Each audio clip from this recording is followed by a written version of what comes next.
Ladies and gentlemen, the following is another amazing episode of the Wrestling Fans Podcast, Ringside Society. In one corner, we have the Monarch of Mardi Gras, the Baroness of Bourbon Street. When she's not co-hosting Ringside Society, she's on crazy misadventures, such as picking fights with random people while dressed up as one of the Road Warriors, looking for the fabled Cobra Kai dojo, and one of her most favorites getting choked out by insidious Sid Mars. Everybody, Louisiana's own Kathy Knight. You've been on. We haven't had you on a while. I pretty much almost forgot your whole intro. In the next corner, we have the greatest thing on God's green earth. No, we're not talking about money, Mary Jane, or Popeye Spinach. He is the tranquil dart of Ringside Society and Delaware's greatest American hero. It takes two to make a thing go right. He's Rob Bass, and you are not. And in the third corner, we have that ocean crossing, straight up bossing, flight catching, shot glass snatching, always positive, life is great, repping 592, living in the 718, no cap, straight facts, the worldwide star boy, Remy Blue. And our special guest tonight is a man who has actually competed for AEW. He is a former Reality of Wrestling tag team champion. And whenever you need your own personal Jesus, he just wants you to reach out and touch him. Or reach out and touch faith. Everybody, welcome to the show, Unholy Izzy James. Woo! What's up, y'all? Woo! Reach out and touch me. Izzy, thank you very much for being on the show. It's an honor to have you on. It's funny because Kathy was talking about you, and I was like, yeah, let's definitely bring him on, man. He's a cool guy. And then I remembered I was talking about a guy that would come out and his hand would be out like this at an ACW. No, was it Anarchy Championship Wrestling show? Yeah.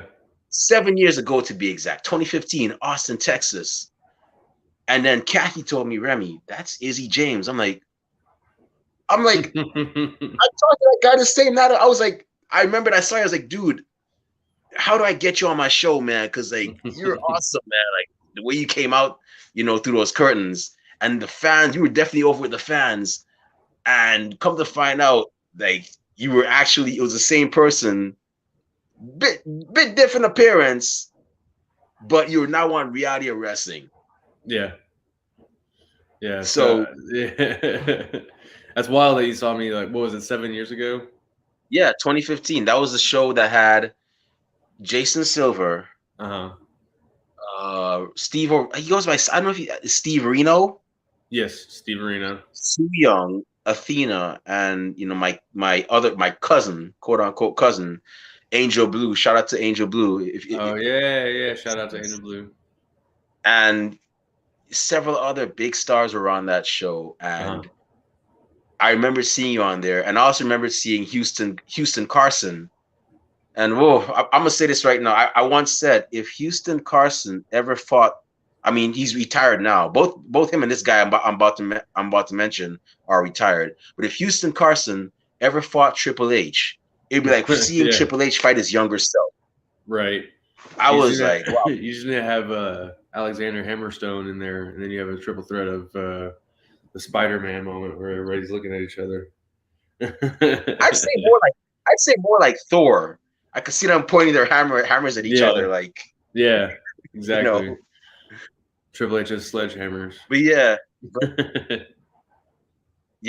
gotta say, it's an honor to have you on, a former Reality of Wrestling tag team champion.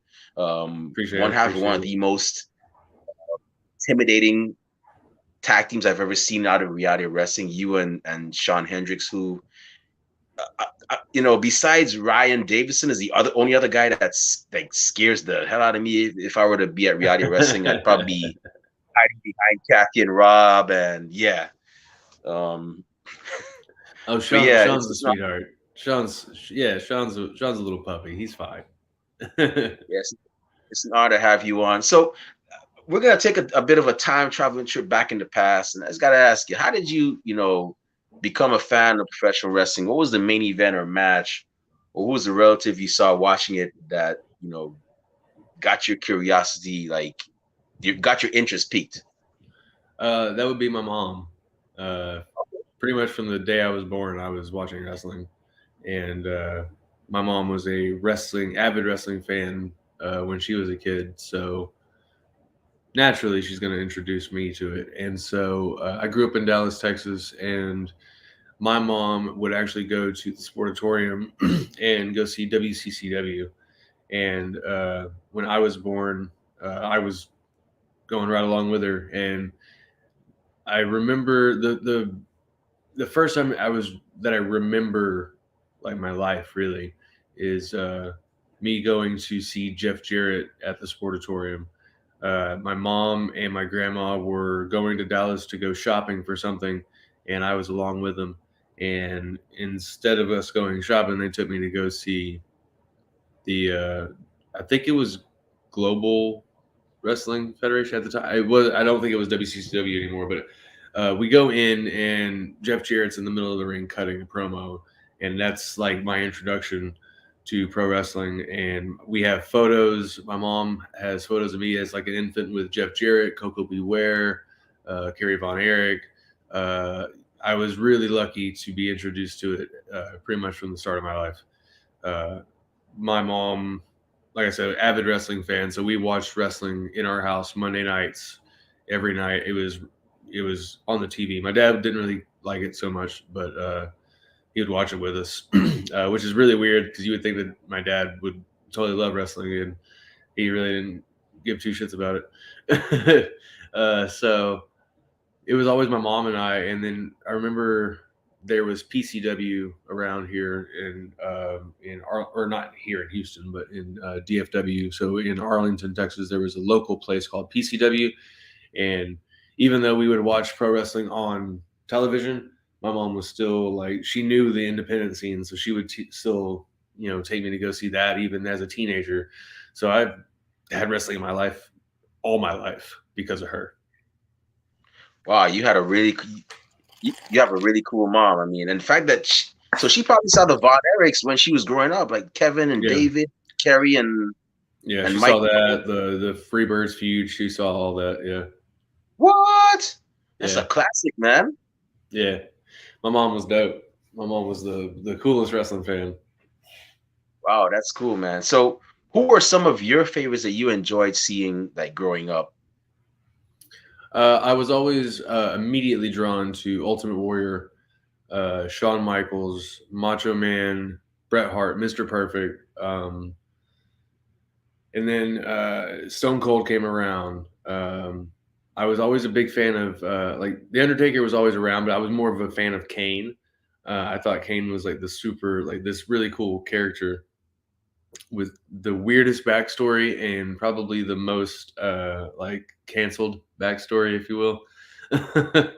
um, and then as I got into pro wrestling, like as I got into my 20s and stuff, it was CM Punk. It was John Cena. Honestly, I became a John Cena fan. Actually, later in life, I became more of a John Cena fan. I used to dog him all the time, but I was a big CM Punk fan right away. But when I was growing up, it was definitely Shawn. My favorite was Shawn Michaels, 100%. Wow, that's cool. You're the first guest, like ever, like out of like our main guests and 15 minutes of fandom guests. And Rob and Kathy, if y'all know anybody else that's been on this show that I've ever said that, then please correct me. But you're the first fan I've ever seen that have said they were a Kane fan, more than the Undertaker. Because most people like Kane is Yeah, cool. I'm more like an Undertaker kind of fan, But I've never heard anybody say that Kane more than Undertaker. yeah. As weird as it is, I was always a big Kane fan. Not too much of his politics, but more of it, his early wrestling character. The thing about Kane, and you've probably seen this in wrestling. You got the big, scary looking people, and the moment, and it's happened in WWE and other promotions, the moment they start acting goofy, they kind of lose that edge. Mhm. But Kane has had several moments where he has actually gotten a bit goofy, but he's never lost that edge. Like he's gone back to being serious and a force to be reckoned with. The whole Kane and Daniel Bryan storyline where he was having to go through anger management, that was really fun. Uh, Yeah, and then what else did he do? He did something in the early 2000s. Where it was like I think it was him and X Pac. Him and X Pac was a fun tag team. I thought very interesting that they put them together. I know him. I know him in the Hurricane Ah, yes, I tag forgot team. about that. Yes, him and the Hurricane, which actually totally makes sense. Put two like superhero-looking characters together, and you get the Justice League almost.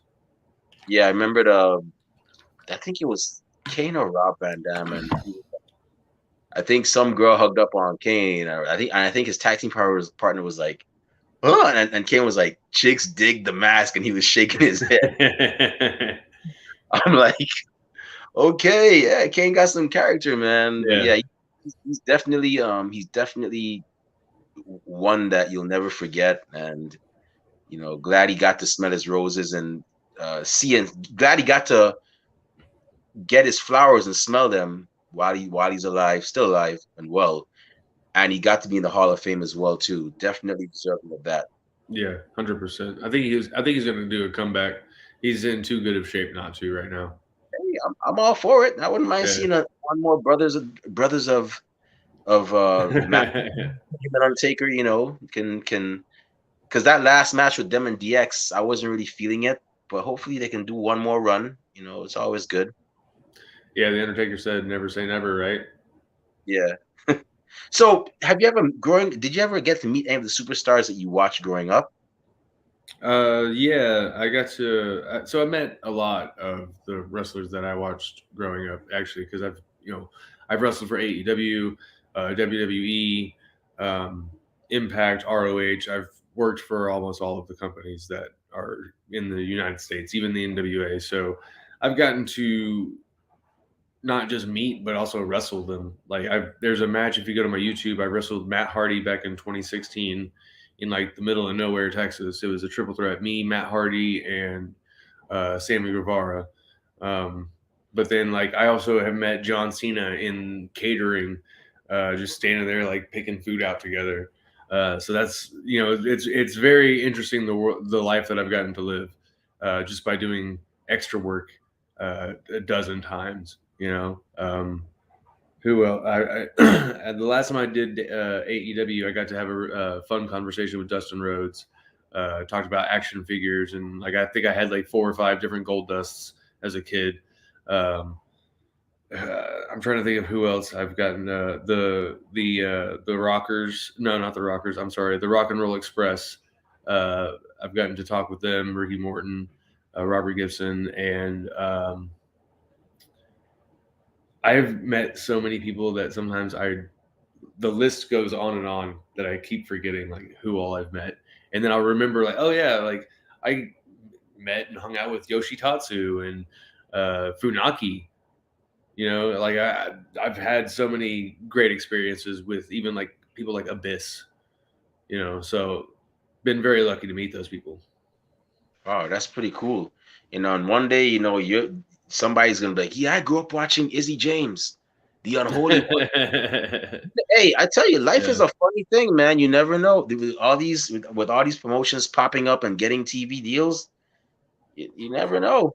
Hey, I really hope one day that I get to be able to say that like I was on TV and had that impact. Yeah. So, now that you're a fan of wrestling, you're cheering your favorites, you're going to the shows. How did your journey go from Izzy James, the wrestling fan, to the unholy Izzy James? So Craigslist would be the place that I found a wrestling school. I was working I was working for a company that does like camera equipment and different like hunting equipment. So like the cameras that they use to catch deer at night, and I was a camera tester, and so I would just sit there and test these cameras all day in a dark room, bored out of my mind. And so I got on Craigslist one day. It is 2008, I want to say, No, Oh, 2009. It was 2009, and I got on Craigslist and I was like, I'm gonna see if there's a wrestling school and see what pops up, and just so happened that there was an ad on Craigslist for a wrestling school, quote unquote, which was really just a ring in the backyard of Stephen Kirby, who would become the owner of MPX, which became a prominent promotion in the DFW area for 14 years. But they are, as of May 28th, at the end of this month, shutting down. But that's how I got in. I emailed the thing, had a phone conversation with Stephen Kirby for about 15-20 minutes. He told me to get some like knee pads from, like volleyball knee pads or whatever from like Academy or whatever, and I went to the ring and um, I guess tried out, if you will. But it was my introduction day to see if I could really like hang, and I ended up taking bumps and really taking to it like right away. I've been a wrestling fan my entire life, so I studied it a lot differently than a lot of other people did. I think like everybody knows that everybody knows what it is now, that it's a performance art and all that stuff. As a kid, you get told all the time from your peers, the other kids, "Oh, you watch that fake wrestling, you watch that fake stuff, blah blah blah. You know it's an act." I knew, I knew as a kid. Like I just was like, okay, but how are they doing it? It was so intriguing to me, and so I got right into the ring and immediately was taken to bumps and taken to rolls and was just going right away. yeah, that's the thing that gets me. Like people, like, yeah, okay. Yeah, I mean, if they think it's so fake, then go in there and do that. I mean, Yeah, go land the wrong way. And I'm not. I'm. This is not me like fanning out. Like I've there's a certain way there's certain way you have to do things in that ring. 100%. Like, yeah, even though I like was real quick to learn it, don't get me wrong, it's not hard, and it's not hard on the body. It is probably the hardest thing I've ever done. You have to combine so many things, not just physically but mentally, to put on a single wrestling match. Uh, so yeah, I say the same thing. If you think it's hard, get in, or if you think it's easy, get in the ring, and you'll learn how hard it is real quick. Yeah, I tell people that like even running, even the thing where they run those ropes. If you run those ropes, because I remember I saw an episode of British Boot Camp, and Al Snow said if you run the ropes a certain way, the wrong way, Hmm. you can do this damage to yourself and also to your opponent. Hmm. So yeah, for those of you out there that think it's fake, well, go try it yourself and let me know how it goes for Oh you. yeah, you should see.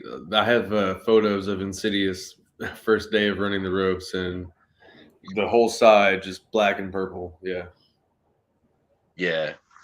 So how did so you said your mom, your mother is a big wrestling fan. What was her reaction when you told her, and what was your parents' reaction when you told them, "Mom, Dad, I'm gonna be a wrestler," or "I am a wrestler now"? What was their reaction? Well, my mom passed away in 2020. I'm So sorry she's about that. yeah, she's no longer with us, so that's unfortunate. But when I told her, my parents, when I told my mom that I was going into the wrestling business, she honestly wasn't surprised. My family's kind of used to me doing, I guess, active things. I was in the music business for 5, 6 years prior to being in the music industry, or before being in the wrestling business. And so I would, she was just kind of like, okay, just be careful. She didn't know what it was really going to be, as far as like if it was just going to be like a hobby, or if it was going to be something I was going to, try for a little while. But then I had my first match, and my mom was at my first match. My mom was at my second match. My mom was at third, fourth, fifth. She was at every single match she could go to. Uh, up until the day before she passed away. So my mom was like a huge, since she was a huge wrestling fan, she was my biggest supporter. She would go to different states. She would drive to different states. She would drive all over Texas just to see me perform. So I wish I could. I wish I had like a strong like memory of the moment that I told her, but I just remember that it was like, okay, like, awesome. Like if that's cool, if you can do it, sweet. But just don't get hurt. Yeah. Izzy, once again, I'm being real. I sincerely apologize, and you have my sincerest condolences. I did not know, Oh no, it's fine. and yeah, I really apologize for that. It's not, It's okay. I, No worries. but yeah, that's great that your parent that your parents got to see you fulfill your dream and whatnot.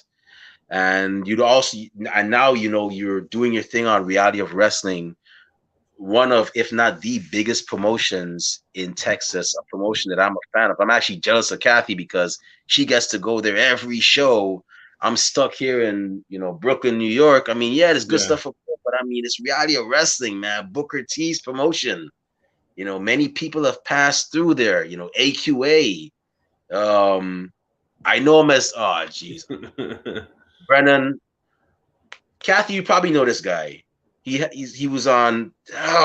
He's on WB. I know him as the Great Black Otaku on, or the Great Otaku on Yahoo, on Oh, Twitter. Mace is on. Yeah, he's Mace Mace. on WWE. Yeah, I forget. you know, Brendan Williams, I think yeah. He was was he his. was there. He was in ROW briefly, Yeah, he but was very short time.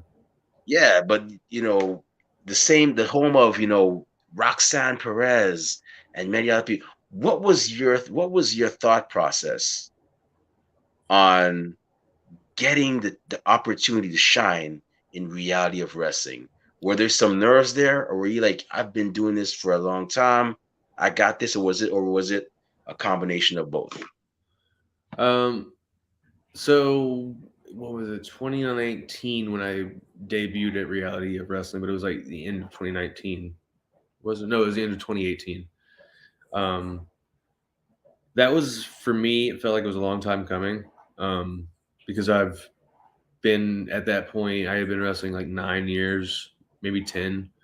Um, and for me, it was like I had always felt like I should have already been working there, um, because I lived in the DFW area, and I could travel down. That's not that hard, but it was bringing me down that I guess was the issue for at the time. Um, so whenever I moved to Houston, the first thing that I did was I messaged the guys at that run Reality Wrestling, and I was like, "Hey, I've been wanting to come and work for you guys for a long time, and I'm living in Houston right now. I'd love to come train, and if there's a tryout needed, I'd love to come do that." And they were very responsive. They said they've been watching me for years and been, wanting me to come down for a while. So that was really nice to hear. So uh, I remember I did my debut and joined Legion right away. And as soon as I got done, Booker's in the back, and he was like, "Hey, kid, that was awesome. What's your ring name?" And I said, "Gregory James." And he goes, "Well, we'll come up with something else." And so I was like, "Okay, we'll figure that out." But yeah, it felt like it was like a long time coming, and definitely a place that I had been wanting to wrestle for probably my entire career. So to finally get that opportunity to shine at Reality Wrestling, whether it had been tag team wrestling or solo singles wrestling, uh, I'm not used. I'm not against going in and proving myself in a new place, and usually uh, it works out in my favor. Yeah, and that definitely did. And hopefully, I mean, I've seen that I see you're a You're a multiple-time tag team champion, pretty much a tag team expert. I mean, you've held belts in reality of wrestling, but ACW, Yeah. BIW, and also you know uh, WC as well. And I you forget all of the places that I've.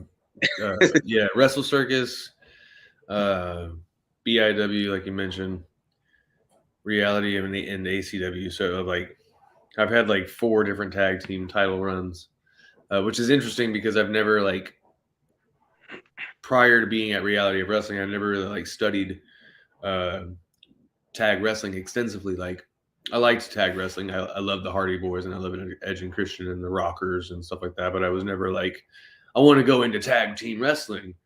But it wasn't until I was starting to learn from Booker T how to do uh, tag team wrestling like you see on WWE or TV tag wrestling that I really fell into it. And I felt like prior to Legion splitting up and me going on my singles run at Reality of Wrestling, I felt like my tag team wrestling IQ was extremely high. And I would probably say expert at that point. yeah. Yeah, I tell you, Legion, man. I thought that would have been a stable that would have never ended because they've had so many people, so many. I mean, another guy that came out from there was Will Allday. Yeah. Like so many people have actually gone through Legion, Cam and Cole actually, I think, was in Legion for a second. oh Uh, yeah, and then there's, like you said, everybody's been in Legion at some point. Clay Roberts has been in Legion. hmm Diego De La Cruz was in Legion early in his career. Kiefer Bartek, like a lot of people, tons and tons of people. Uh, but like the Undertaker said, never say never. You might see another iteration of Legion in the future. yeah, yeah. I'm definitely all for that. They're pretty interesting as well. So I just have two more questions before I turn it over to Rob. One is actually from a fan, and he's asking, who is your dream opponent? This is from Bobby Batito. Who is your dream opponent at NWA or AEW? Good question. My dream opponent at NWA would be Matt Cardona. Absolutely. Oh, okay, Yeah. going for big time. Absolutely. Why not go straight for the head? I'm gonna go for the biggest dog in the room, and I'm gonna bite him. Wow. Yeah, And then that's if that. it's AEW, oh, it's a hard question. My dream opponent at AEW, I think would be Ricky Starks actually, because we started, around the same time. We started in Texas. We pretty much came up together in ACW and Inspire. So to be able to do it, at AEW would be like full circle. That was that same show I saw him at. The same show I met you at. That was the same show I saw Ricky on. I think I forgot it was it was a title unification match, He and was I remember probably wrestling JoJo or maybe Masada. I think it was Masada. It was 7 years ago, but I think he may have been Yeah. bleeding at the end. He won. If I remember. it was yeah, it was probably Masada then. Yeah, I remembered he was saying how much he loved wrestling. He was passionate about it, and he even said, "I'm not good with girls, but wrestling has never left me." And that part was funny, but the man had talent. I was like, Yeah. this guy could go far if he keeps if he keeps up. Now he's on AEW as part of Team Taz, the FTW champion. So And a champion. So you can't beat that. yeah. So you've been doing this for 12 years. You started in 2008. Well, yeah, 10. 2008, like 10. 2010. Now it's 2022. 12 years. 12 years of hard work, determination, and you're still going strong, still kicking butt, taking names, and you still haven't even peaked yet. In my opinion, you haven't peaked. You still got it. Let's say if you have somebody that's coming in to the world of professional wrestling, and they're asking, "Hey, Izzy, how do I have as long a career as you? You know, how do I do it? How do I keep it up for 12 years, 13 years, 14, 15? What advice would you give that up and comer, that new person?" Um, it would be to stay healthy and see your doctor. Like take those breaks in between. Like don't sacrifice your health for a booking. You know, like be okay with canceling something if you're gonna have to take it off for an injury or whatever. Um, but also uh, be mindful of the concussions. Uh, I've had too many. But I've also, in those 12 years, I've rarely taken any time off to heal any injuries, but I've also never really had any major injuries. I've like thrown out my back a few times and I've dislocated a shoulder or I've had tears in my rotator cuffs and other ligaments. But when I should have taken time off, I didn't. So I've probably shortened my career, if anything. But to go 12 years, it's one, don't get seriously injured too much. Uh, two, make sure you stay healthy. And three, have a insane love for this type of work and this type of art form. Even on the days where you absolutely hate it, you know, it's like it's my first love in of my life, and it's my connection to my family. So for anybody that wants to go the long haul, you have to have an extreme love for it. Awesome. So for those of you that are looking to get into the business, you just got some advice from a 12-year vet. Anything else, you probably got to pay him at a seminar or something to get any more advice. But you got to do something from a 12-year vet. Yeah. But right now, I'm gonna turn it over to Rob. Kind of Rob asked some questions for you. So Rob, go ahead, man. The floor is yours. All right, sweet. Thanks, Remy. So what's going on, Izzy, man? How's everything going today? What's up, Rob? I've been enjoying Nothing my much, nice man. lazy day. Oh, man, that's awesome, man. You do anything exciting, man, or just just hang around the house? I built a coffee table today, Oh, nice. which How'd that is turn out, man? well, it's holding my laptop up, so it's going pretty nicely so far. Okay, cool. Did you go out in the woods, chop down a tree, make it yourself, or did you go like Walmart or something, like or Amazon? Um, Like, yeah, I would do that. I made sure Jeff Bezos sent it straight to my door. There you go. That's how I would do things too, man. That's how I would do it. So yeah, man. So how was the show last night, man? I heard you, at the show, man. How was everything going, man? The show was good. I feel like all the matches were, from top to bottom, really, really good.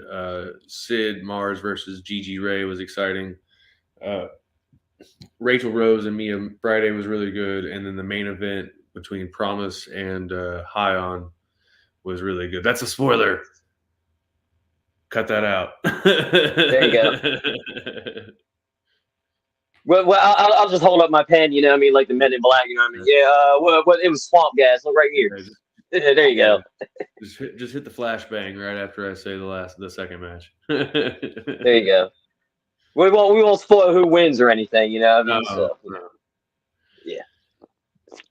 So yeah, man. Yeah, going over there, learning with Booker T and stuff, man. How cool is it learning with Booker T? And have you ever done a spinneroonie with him?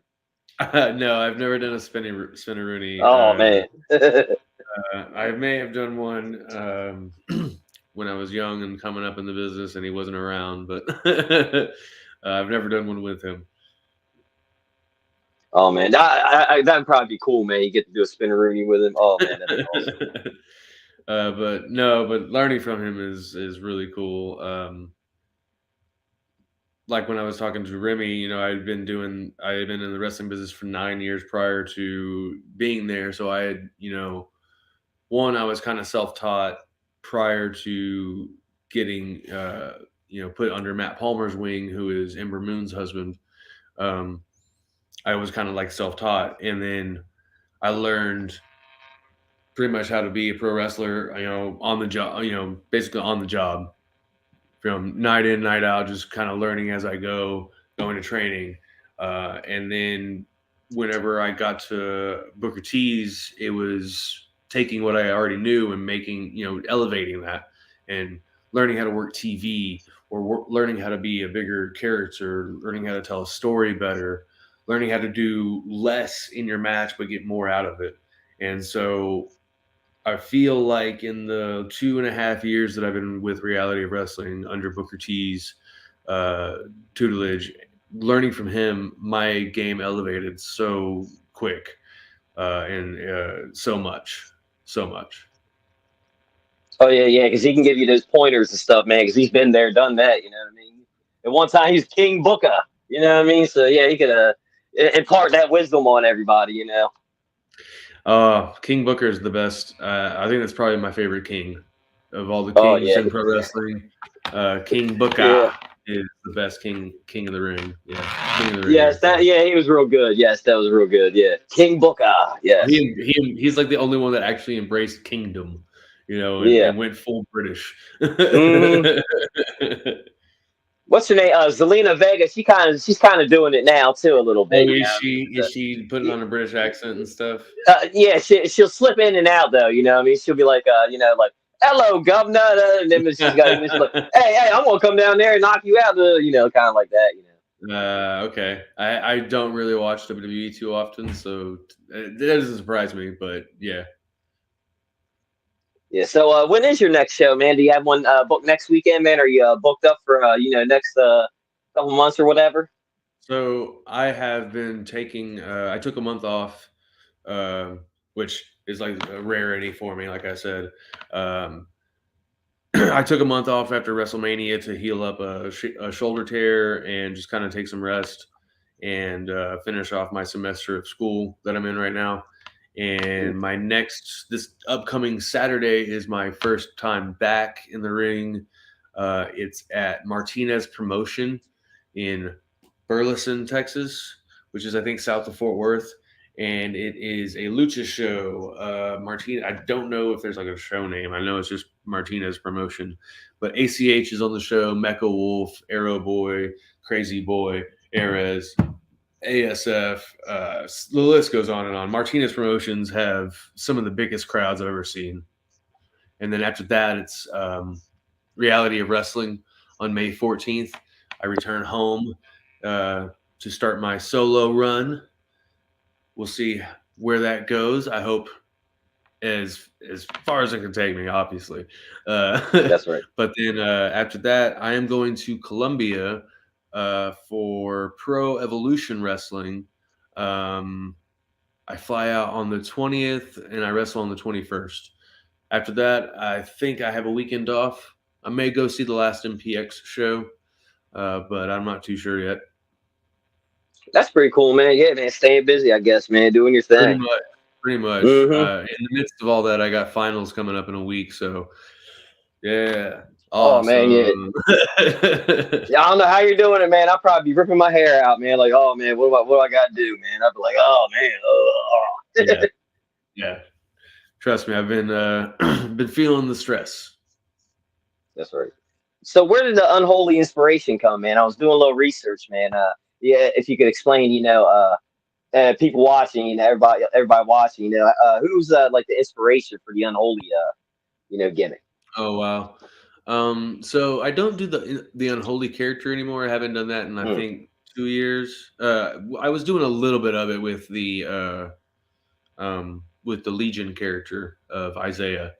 I've been running as the Gutter Snake now since I'm doing more of a Gutter punk snake. rock. Yeah, I've been doing a more punk rock gimmick, kind of going back to my childhood roots. But the unholy character started, I want to say, in 2012.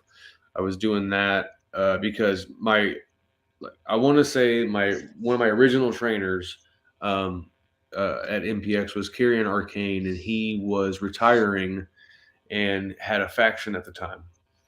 And they wanted me to take over the faction, have this big heel turn. And since I was like the company babyface, I was like the John Cena at the time. It was going to be a big deal. And so I turned and I became the Unholy based on my favorite Kiss song, Unholy. and the character of the unholy persona kind of like transformed over time. It was a cult leader. He was an alien. He was like a rebel cult leader. He was all these different things. It morphed over time, but I kind of based it off of what's his name? The Waco guy. David Koresh? Yeah. Yep. Yeah. Yes, Koresh. I tried to base it a little bit off of that, and a little bit off of. I just I watch a lot of serial killer documentaries, and I watch a lot of horror movies. So it was, just kind of based off of different characters I had seen from horror movies, but also like the weirdo, like John Wayne Gacy, with the weird face paint and the maniacal stuff, and David Koresh, and Doyle from Misfits, Ozzy. The list goes on and on. So it transformed over time, like I said, but I had a lot of fun with the unholy character, but towards the end of it, I was like, I'm ready to move on to a different character now. There you go. As horrible as COVID was and the quarantine, it allowed me to finally step out of that and go into a new direction. That's cool. So you're going back to your like punk rock roots and stuff, man. That's pretty cool, man. So who are your bands and all? Because I did see you're a Slipknot fan. Corey Taylor, man, I think he's one of the like most underrated lyricists of this generation. Like nobody talks about him in his voice, man. He's great. Oh, I love Corey Taylor. That's that's probably my favorite singer in the current, I guess, world of music. Yeah. I'm a huge Slipknot fan. I grew up listening to Anti-Flag, Green Day. I loved Blink-182 growing up. Dead Kennedys, Misfits. The current punk rock that I love is like bands like Beartooth, Dragged Under, Cancer Bats. Love the fucking Cancer Bats. The Lycotones. Lycotones are a really good punk rock band. They throw it back to like old school Misfits. Have that kind of like haunting power pop style. It's really cool. Oh, that's awesome. That's pretty cool, man. So I do got, man, we were talking a little earlier, man, before the show, man. We were talking about video games.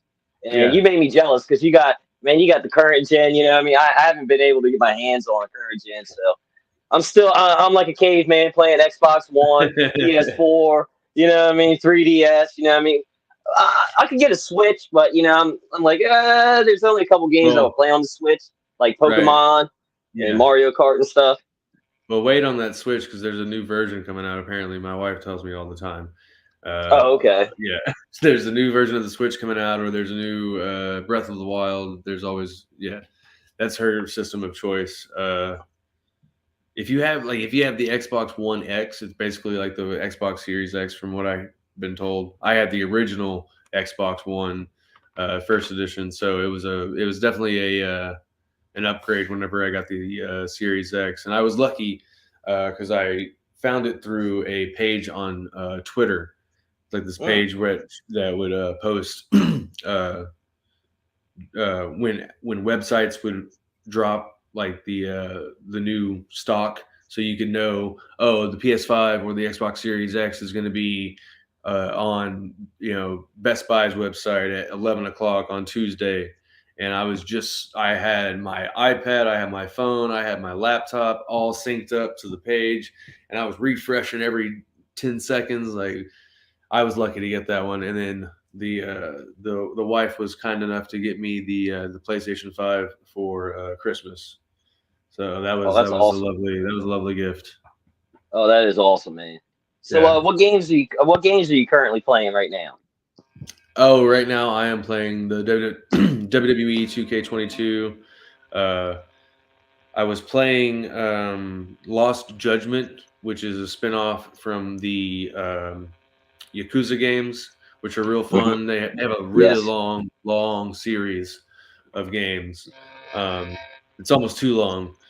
Because I played like 3 of them and never finished them. but I'm a huge Mass Effect fan, and I have not played the new. I saw you're in 7. Yeah, I saw that. I haven't played the new edition yet, but I want to. I just haven't gotten to yet. And then the wife downloaded. She downloaded Elden Ring. It was Ooh, and okay. playing a little bit of that, and I was like, I don't know why you want to torture yourself, but go ahead. Yeah.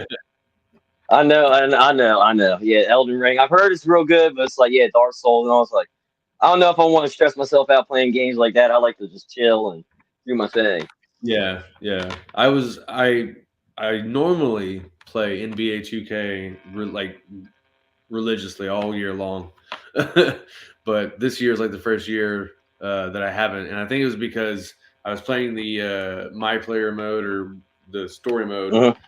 and I had a whole bunch of tatted up my guy, and the game like updated it or something and wiped all the tattoos off. I was like, oh, Oh well, man, there goes all my VC points. I know, man. Them VC points, man. You got to grind to get those things. It's like, oh Oh, man, or spend $20 to $100. yeah. Like, oh Yeah, yeah, I ain't trying to nothing. do all that. Yeah, no. I'll just keep Yeah, missing my buckets. yeah. Well, I got the legendary edition of Mass Effect. And it's real good. They had a lot of stuff on there, like the DLC that I didn't play. The Yeah, first time through when it was coming through, because like when the first one and the second one came out, I was kind of like DLC. Well, what is this? I mean, I'm gonna get ripped off. What? It's kind of sketchy, but yeah. And then I played everything, and I was like, oh yes, yeah. yes, this is why I love the game. Yeah. I need to get it. I'm really looking forward to the new revamped Saints Row that's going to be coming out in August. Uh, Mm. I think they tried to make it a little bit less cartoony and less Mhm. South Park, if you Yeah. will. Because to me, like you have you have Grand Theft Auto, right, and then you have Saints Row. Like the first two were really really cool, and then 3 and beyond went very South Park, very like dildo fights and all Yeah. this and that. I'm like, oh, Yeah. Yeah. okay, this is fun. Ha ha ha! Potty humor. Yeah. Yeah. Exactly. Yeah, that's how. Yeah. Yeah, that's how it went. Yeah, the first couple were pretty good. They were like, yeah, that's pretty good. Then I was like, all right. Yeah, let's go with all the fart jokes. Mm-hmm. I'm also playing Sleeping Dogs right now, the definitive edition. Is that I good? haven't. Oh yes, I played it for 360, but I didn't play the DLC. But now they got the definitive edition, so I'm doing it all. So yeah, that game is awesome. If you Oh like man, the I'm gonna. Yakuza games and Yeah, yeah, the GTA and yeah. I'll give it a shot. I'll give it a shot for real.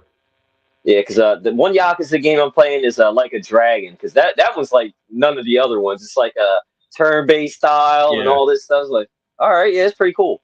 yeah, it's a little bit different. I'd never really like played turn-based too much. Like I played it a little bit whenever I played Final Fantasy X, like a long time Mhm. ago. I didn't really care for it too much, but I liked the way they did it.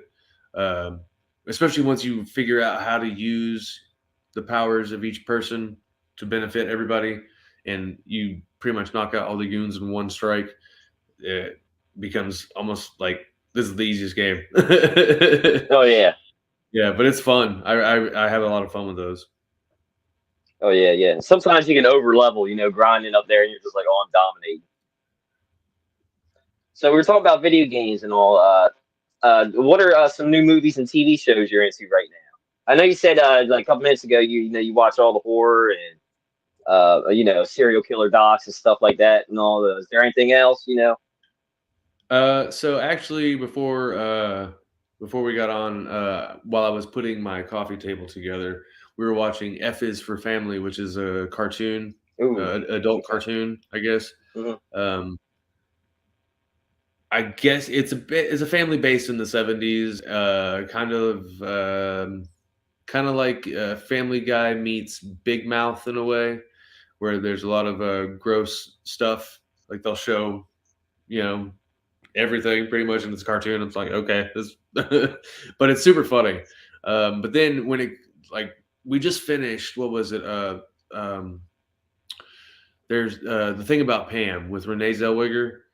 Oh, okay. Uh, yeah, it's based on a real story about a lady that killed like 3 people for like their inheritance money and stuff. and that was a very, very interesting series. It's only like 6 episodes, but the episodes, like the characters in the episodes, like the actors do a really good job of playing their characters so much to where there's like a few people in the show that made me want to like get up and throw hands and fight them in real life. So I highly recommend The Thing About Pam if you have not seen it. And then once you watch that, go to Dateline on the Peacock app and watch the latest episode of Dateline, because they go back and they talk about the real story about Pam and what really had like all the true stuff, and it's crazy. But other than that, we were watching another adult cartoon. We're big cartoon fans. Futurama, always put that on before bed. Family Guy, American Dad, Cleveland Show. We watched them all. We've been watching Human Resources, which is a spinoff of Big Mouth. It's like Big Mouth meets The Office, where all the emotion demons, or like the sex demons, like the hormone demons, they all work in an office, and so it's basically like their lives as like doing their job, basically, of being hormone demons. It's really funny and gross. I have to check it out. Yeah, Yeah. I checked out. I haven't watched it yet. Today, I was watching Murder She Wrote and Bob's Burgers. That's what I was watching today. Yes. So. I haven't watched Murder She Wrote in so long. I used to watch it whenever Monday Night Raw would finish as a kid. Oh, see, I watch it because when I was a kid, man, I was always like, why is she always around murder, man? There's a murder every time, man. I was like, I think she's the killer in most of these episodes. So I watched the episode trying to figure out.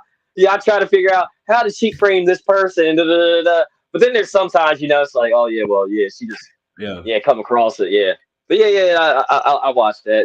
And a good one is First 48. I like watching that one. That taught me, no matter if you're the cops want to talk to you about that, get a lawyer. That should be the first thing out of your mouth.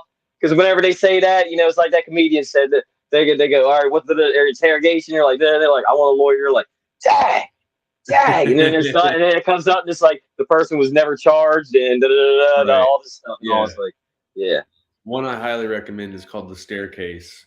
It's like 3 or 4 episodes, maybe 5, but it goes over this guy's story and his wife, and it revolves around a staircase, and fun trial stuff. If you're into that. That's pretty cool. That's pretty cool. Yeah, I don't mind any of that stuff, man. I watched that. I grew up on it. Yeah, my mom and dad, they watched Columbo, Rockford Files, and all that stuff. Plus, the westerns, old school westerns. So I'm good with all that. Right on. That's right. So before I pass it on to Kathy, I want to, you've been wrestling for a long time, and you probably traveled all over the country. What are some funny travel stories that you've had, man? Have you ever come across like a Bigfoot or Jersey Devil or Chupacabra? Something crazy happen, because there's a lot of crazy stuff out here in this in this land. So yeah, I've had a lot of travels. I've driven from Dallas to New York. 12 hours, and then you change, and it was only 2 of us, so I did 12 hours, and then we switched. But then there was another time where I traveled. It was me, Aaron Mercer, and Richie Garcia. We were going to California. We were traveling from San Antonio to San Diego, and we got to Arizona. And in Arizona, in March, there's apparently a blizzard in the middle of March in Arizona in the desert. Oh, and wow. We did not expect that at all. We did not pack any kind of winter wear, and we hit E in the middle of the desert in our car. And so I remember Aaron, it was his turn to get out and pump gas. And we only have like basketball shorts and our gear and, things us Texans would wear in the desert. And so he gets out to pump the gas, and I locked the doors on him. Yeah, that's funny. It made him standing out in the freezing blizzard while he's while he's pumping the gas, and made him dance to get back in the car. So that's one story. But also on that same trip, we stopped at some like skillet grill, some restaurant inside of a gas station in Arizona, and I carry like a bag with me all the time, and it's got like my glasses, and it's got different stuff. I carry it with me all the time, and they had these massage chairs that cost $0.25, and so we're all just sitting in the massage chairs, just relaxing for a second.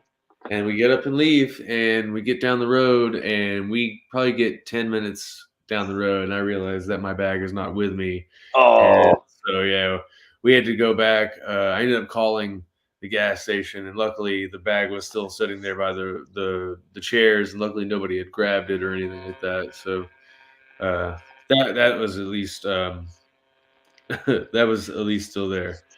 But my favorite, I want to say, is the time I smashed a cup of iced tea across my friend Anthony's head while he was driving.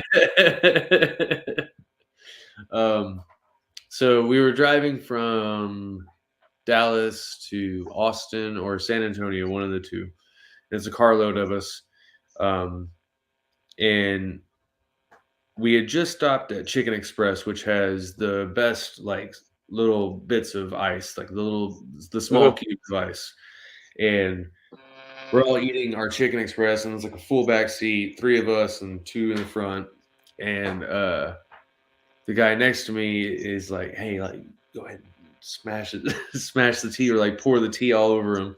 And so I'm like, "All right, yeah, I'll fuck with him." So Anthony's driving, and I take my like half drank sweet tea, and instead of just like pouring it down his back, I just smash it across the side of his head as he's like pulling into a gas station, right? He's like pulling off, and I don't wait for him to like get into a parking spot. I wait till he like pulls right into the turn. I just smash it across the side of his head, and he pulls over, and he opens the back seat and starts hitting the guy next to me because he thinks he did it, and I'm just crying, laughing. And then when I'm finally like, "Dude, I did it. I'm the one who smashed it across your head." He doesn't hit me or anything. He just hugs me and laughs about it. So that's hilarious. That's probably one of my favorite stories. That's hilarious. My pop did that something to me like when it was cold too, man. One time I was complaining like, "Man, it's cold in this house." He turned the heat up. My dad was like, he's all like, "Yeah, we can turn it up to 89 degrees, man. Sit around in some shorts and tank tops." Like, why? I was like, "Yeah, we should do it." He's like, "Go ahead and do that, man. Get in your shorts and stuff and all that." And you know, I was like, "All right." So I got in there. He's like, "Hold on, come here real quick, man. There's something outside I want to show you." I was like, "All right." I went outside. He shut the door, locked it, and he was like, "I'll let you back in about 20 minutes or whatever." And by then, the house is going to seem nice and warm. And I was like, "Oh." Yeah. Oh, okay. Oh, yeah, it was warm. The house was warm. Yeah, he said the thermostat stays at 70, son. Yeah, pretty much. Yeah. Nah, I think, yeah, my pop is like a 68, 65 type, you know, something around there. Oh, God, 65. Yeah. I can't have the house that cold. We keep ours probably around 74, 75. Yeah, my dad, especially at night, it's like, it's 60, 65, you know, whatever. Yeah, like that. Yeah, it's like, woo. Man, if it's nighttime, I'm more of like a 73. Like I kind of like it right about there.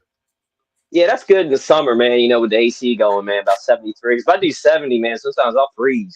I'll be walking around, you know, all day in a robe or, you know, what's that blanket, you know, thing that you that you walk around with. Yeah. So 73, 74. That's good. So yeah, man. Before I pass it on to Kathy, I want to say, you know, thank you very much for you know, taking time out of your busy schedule to come on chat with us. Definitely had a blast talking about video games, movies, all that good stuff, travel stories. I wish you nothing but the best on your solo career. I hope you get that championship quick.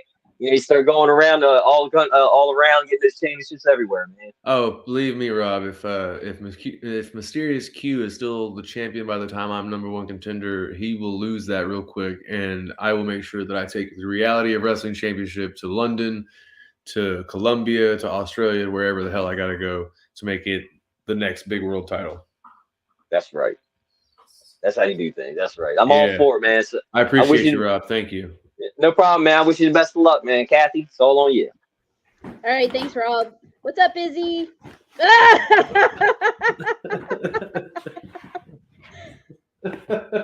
Somebody didn't do the laundry. Well, I guess I understand what my assignment is when this is over. I think that's my timer on. That's laundry from 6 months ago. Sid says. Well, why have we been wearing it? Oh, that's hilarious. Somebody's got to do the laundry. Still to this day. So, before I get into my questions, Bobby had a question. Have you ever wrestled against Homicide? He's the NWA Junior Heavyweight Champion. I have not wrestled against Homicide. That would be an honor. I'm a big Homicide fan.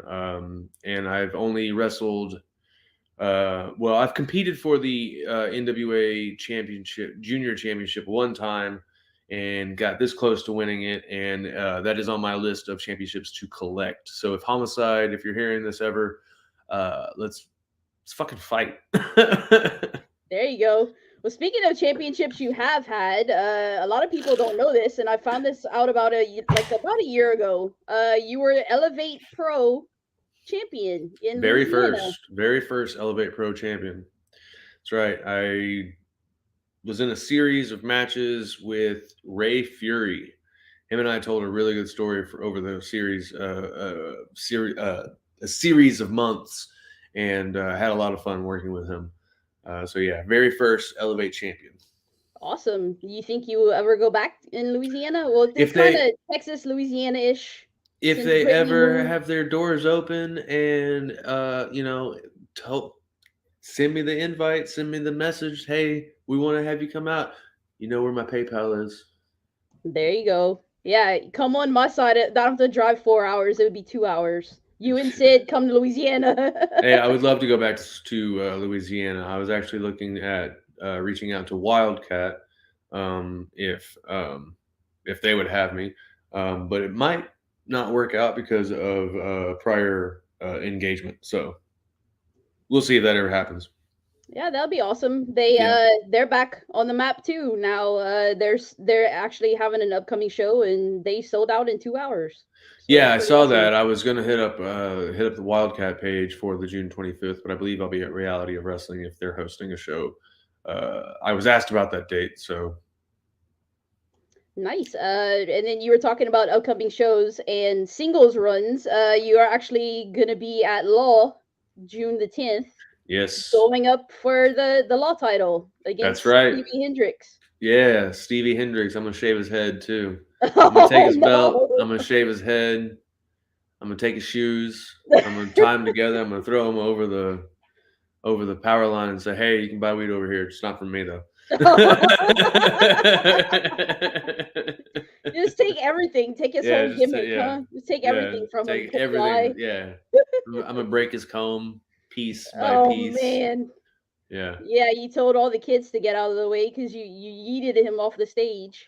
Well, if they weren't gonna move, they were about to be injured. or catching a man. That might have been cool, like a trust fall thing. Catch him, you know. If I had wrestlers in the crowd, or at least some big dudes, I probably would have done it. But yeah, with just a bunch of children and their moms, no, y'all, please move, please move. Yeah, you're kind of like, yo, get out of the way, you know, unless you want a grown man falling on you, get out the way. Yeah. I am going to do this. When they say move. This is correct. So, as you mentioned earlier, you were in Legion, and you guys were the longest reigning tag team champions. Yes. For quite a while. And what people have seen on YouTube that, you know, Reality of Wrestling aired was, you know, the whole Insidious, she unmasked and she became Sid Mars. But what people didn't see, unless you were there, was you saying that you were done with Legion too. Yep. So, what made you decide to be done with Legion? Because I mean, Sid said she was done. You could have still been there with Steve, with Hendrix, but you decided you're like, hey, if Sid's out, I'm out too. So, what made that decision? So for me, it was a decision to finally go in a singles run. Um, could I have done that with Legion? Possibly. But as I was talking before, or as I was mentioning before, I'm not doing the dark character, and I haven't been doing the dark character for a while, and I see that Reality Wrestling has noticed that, and when I was presented the opportunity of going for a singles run and accomplishing stuff on my own, whether that be a championship here or a record here, or you know what I mean, like being able to accomplish things on a higher level than the tag division. I had done that, um, and I had been a tag team champion everywhere I've gone almost. And not to say that I was tired of doing that. I just felt it was time for me, where I'm at in my career, to start collecting singles titles again, because it's been a while since I was, the guy at a show. Like Remy saw me at ACW 7 years ago, and I don't think I was the guy there yet, but I think like a year or two later I was. At MPX, I was the guy there for 5, 6 years. Um, so at Reality Wrestling, my goal is to be the guy, is to be Booker's, the guy he promotes. We're about to, we keep expanding. We get more YouTube followers. We've worked with Fight. Um, there's more markets that we're opening up in, almost every other month. Reality Wrestling is now starting to do traveling shows. So for me, I want to be the guy that's, when you see Reality of Wrestling, you see Izzy James, you see Mysterious Q, you see Brian Keith, you see Ryan Davidson, but the key there is you see me, not the tag division, but you see me front runner for the championship, whether it be the TV title, the Texas title, or the Reality of Wrestling championship, and I want all of them. I can see you getting all of them, being a Grand Slam champion at Raw. It's coming. I think so. I'm gonna manifest it. I'm gonna manifest it. There you go. So now you're kind of, like you said earlier, in a punk role. You're self-reliant, self-defiant gutter snake. So That's right. Explain what that is. So the self-reliant, self-defiant is, I've had a long history of friends who have either disappeared on me and stopped talking to me, or stabbed me in the back, or mooched off me, used me in different ways, and proven themselves to be untrustworthy. So when I say I'm self-reliant, self-defiant, it's because I've done everything by myself. I've done everything, I've had friends here, I've had friends there. I keep a small circle of, very close friends. And it's because those are the only people that I can trust, or that I feel like I can really, really trust. So self-reliant, self-defined is purely me doing everything that I have accomplished on my own. And as the gutter snake, it's one of those things of, whenever I have been beaten down to the very bottom, to the basement, to the gutters, I always find a way out, as a gutter snake would. He always swims out of the shit. Yeah, it's like the DTA, Stone Cold, don't trust anybody. 100%. Along the same lines there. I have lived by that motto for 12, 15 years of my life at least. It's a good one to live by, because people stab you in the back. You kind of have to be a lone wolf these days. It's not the people that stab me in the back that I'm really scared about. It's the ones that stab me in the front. Yeah. Yep. There's in that "Bring Me to the Horizon" song, I think. There's a song. I think it's one of them. Yeah. Yeah, stab you in the front. Yeah. True friend stab you in the front. I think that's how it goes. Yeah. So let's talk about your move set. So you do there's one that always pops me. It's like that boomerang kick you do, like when you Oh bounce off the yes. ropes. So like you do a sharpshooter slash scorpion deathlock, which Bret Hart and Sting made famous. You do a frog splash that Eddie Guerrero made famous. Mm-hmm. And then you have this little flurry of offense you do, like you do an uppercut. Then somebody tries to hit you, you pull the ropes back, and then you kind of flip over them, and then you do that boomerang kick that I was talking about, and like you do like a side slam, and then you kind of like sit on them, like a little swanton bomb mini one, thing that you Yeah. do. And you also do like a rolling Death Valley driver. So I always wanted to ask, and I never did ask any of the wrestlers that we have here, like how do you pick your move set? Like, is it just from watching people you grew up, with, because you do like Brett's and Eddie's moves and stuff like that? But how did you pick your move set? That's actually a really good question. That's the first time I've ever been asked that. I did a podcast like 2 days ago, and they had really good questions too. It was like, how did you all know I have a lip tattoo? Like, that's really creepy. But as far as my moveset goes, it is a little bit based on like who I watched growing up, and also paying attention to what other people are doing in the business and what people respond to as fans. So that's my main concern, is what the fans are going to respond to. And when it comes to a sharpshooter, it never fails, no matter what show you're on, no matter if it's small town Texas, if it's in New York, if it's in Delaware, if it's Colombia, Canada, London. It doesn't matter. Everyone knows what a sharpshooter is and responds to it every single time. Immediately, as soon as you lock it in, they respond. It's like a figure four. It's like a chop. Once you chop somebody, the first thing everybody in the crowd's going to do is go, woo! And so I based it off of that. When it comes to the frog splash, part Eddie, part Rob Van Dam, because I'm a huge Rob Van Dam fan. And I was doing a moonsault for several years. I was doing the best moonsault ever, the Christopher Daniels one, where you jump to the second, then you jump to the top, and you do a moonsault.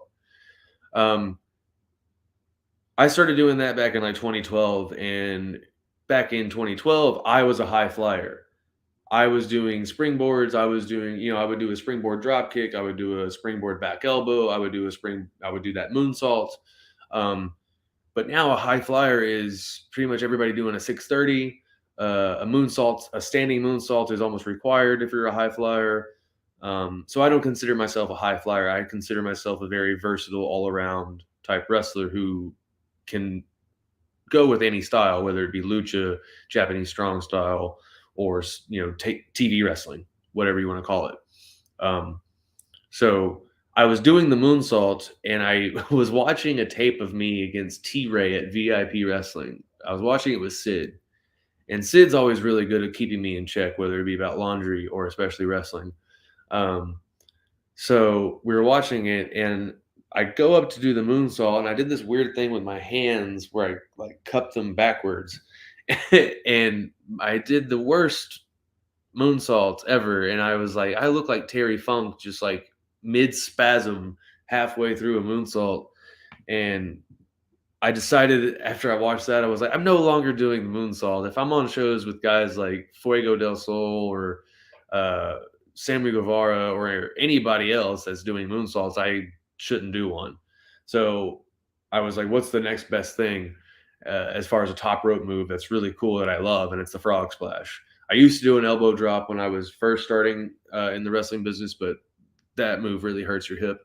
So I decided the frog splash was my next choice. The other stuff, like the boomerang kick, as you called it, I have a friend named Smiley who works up in the Northeast area in the like New York and Jersey, Philadelphia area. His name is Smiley. He does really innovative stuff. And so I messaged him because I saw him do this one thing where he does that spring, the base where he bases on the bottom rope, and he does it into a DDT. And I messaged him and was like, hey, I really like that spring. You mind if I use that setup for a different move that I have in mind? And showed him what I was doing. And he was like, dude, that's so awesome. We should I can't wait to work with you so we can play with that and have that be a story of us going for that same kind of setup. So I based it off of Smiley, who is just the best. Wow. I'm sure Remy, Remy, do you know who Smiley is? Yes, Smiley's the man up here in New York. Yeah, I love Smiley. Wow. To me, Smiley's like the best unsigned guy that's out there. I wonder if Legion could handle that guy, because I mean, if Sean, I could see Smiley joining Legion and giving Sean hell. I have pitched Smiley to Reality of Wrestling several times to bring him in.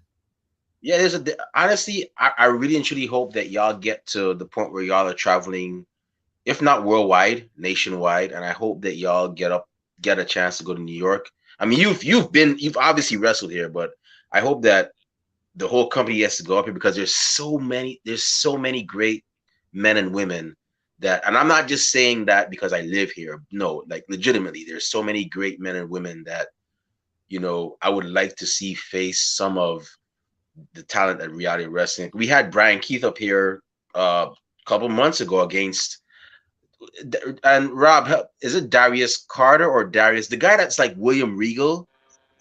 Yeah. Oh, Darius Carter, yeah. I'm a big Darius Carter fan. Yeah, that match brought the house down. Like that was one heck of a match. So, but Darius I hope y'all is really good. Yeah. Yeah, Smiley's. Yeah, for those y'all don't know that are not familiar with New York wrestling, check out Smiley. You will be thoroughly entertained. Definitely check out Smiley. He's like you said, he's the man. What else do what else did I do? I do the back suplex senton thing that you were talking about, Kathy. Yeah. I kind of just made that up randomly. I saw somebody do a combo move where it was like an atomic drop, and then they set them down and then they splash them, and I was like, what could I do in a way that's similar to that kind of setup? And so I just was like a back suplex and then a senton, and normally you would see somebody just kind of set them and then they take a back step and then run up and hit the senton, but the ring, the way it works, it's not a trampoline by any means, but the way that the boards and the beams give in the middle can kind of simulate that kind of bounce. And so I figured out a way to just create that. And that's probably one of my favorite creations, along with the, I call it the Jerry Springer kick. Don't ask me why, just I'm a dope. And I was like, Jerry Springer, come on down. Hey. So I call it that. And then somebody else asked me what the name of it was, and I was like, the Clutch City Kick, because I'm from Houston. So yeah, it's got a weird name. Hey, don't be surprised. So I mean, look at the People's Elbow. When I first saw the People's Elbow, I was like, what is he doing? He does something, does a little bit, but now it's like one of the coolest moves. I mean, Rock could come in and do it, and people would be like, yo, that's awesome. So you never know, it could catch on. It's one of those things, yeah. It's one of those things where it's iconic. It's like the stunner. It's one of those moves that people just they will pay $50-$60 just to see me do it.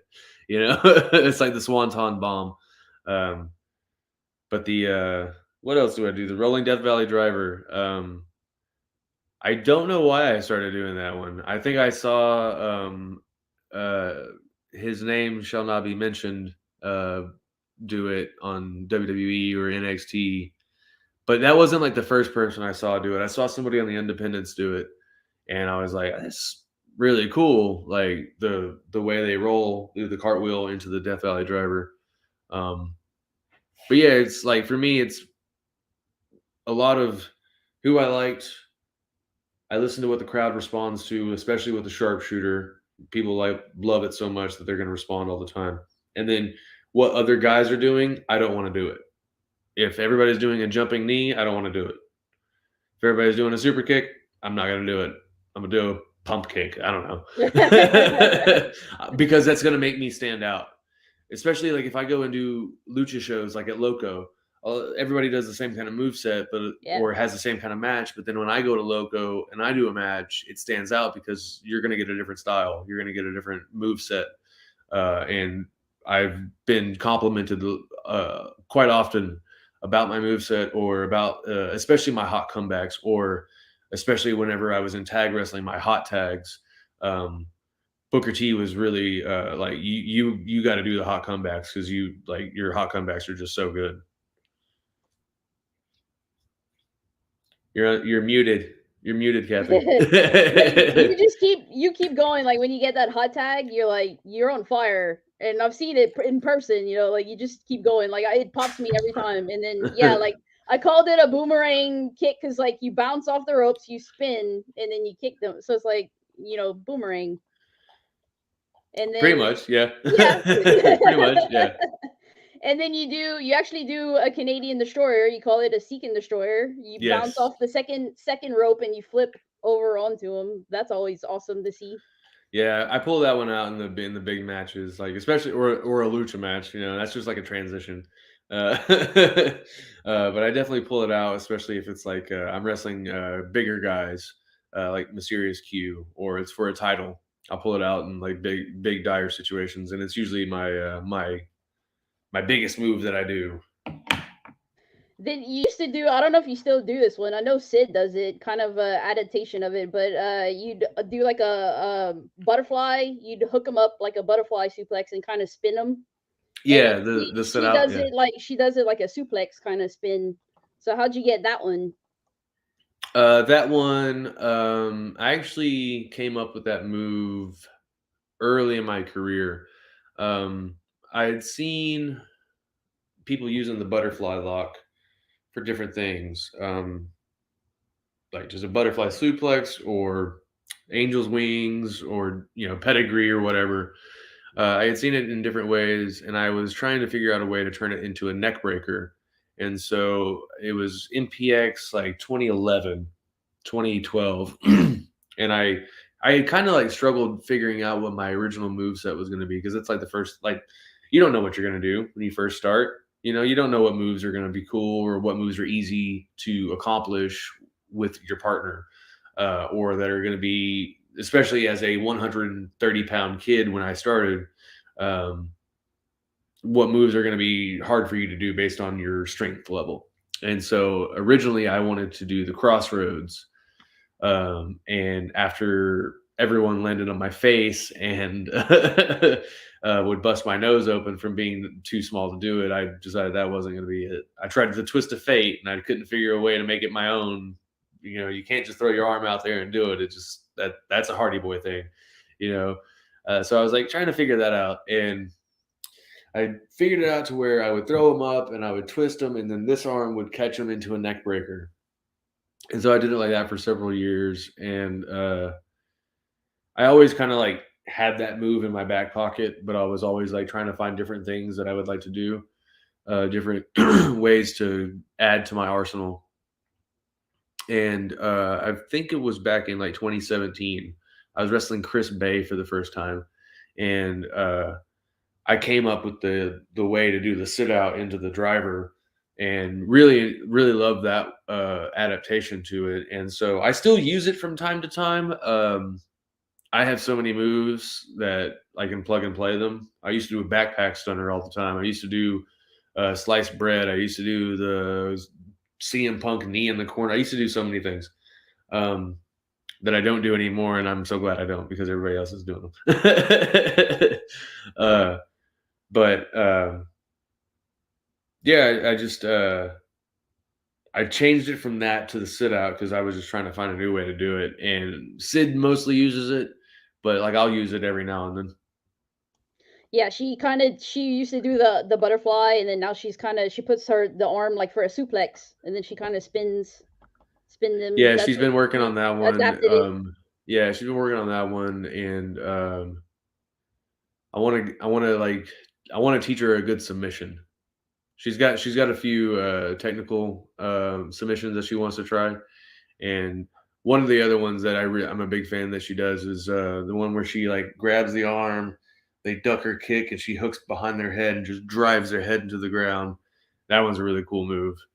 Sid's really like into finding things that nobody's doing, not a single wrestler, and making them a wrestling move. Yeah, I saw. I noticed she stole your little rolling DVD though. I saw that. Oh, She started doing it. she's allowed. She's allowed to Yeah, still to yeah, take those things. She's my, not only is Sid the wife, but she's also the pupil. So yeah. She you might get in trouble saying that. She didn't want to say that for a long time that you guys were the get together, but oh yeah, it is what it is. yeah. So you just mentioned like on the other podcast you just did tattoos, and I was gonna bring them up because they're very colorful, like the two on your arms.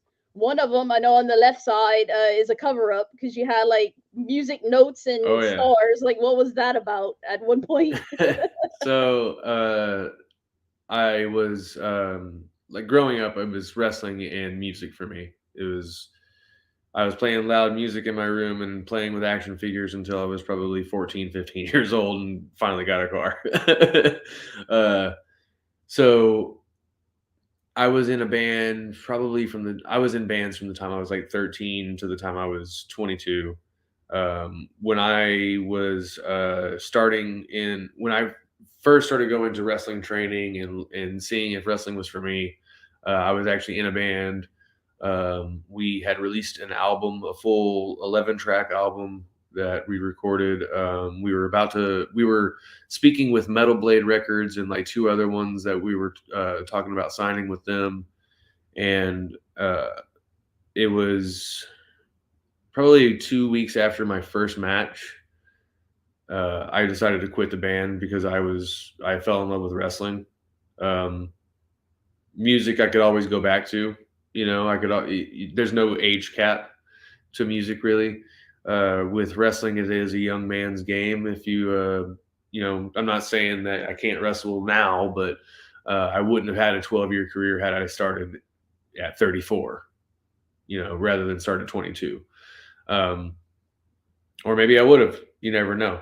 But I feel like I had to do it then, which kind of sucks. But at the same time, I was going to band practice and like just sitting there like, man, I really don't like hanging out with these dudes anymore. Like, I didn't as as much as my mom was a bar person, she loved going to the bars and hanging out and having drinks and smoking.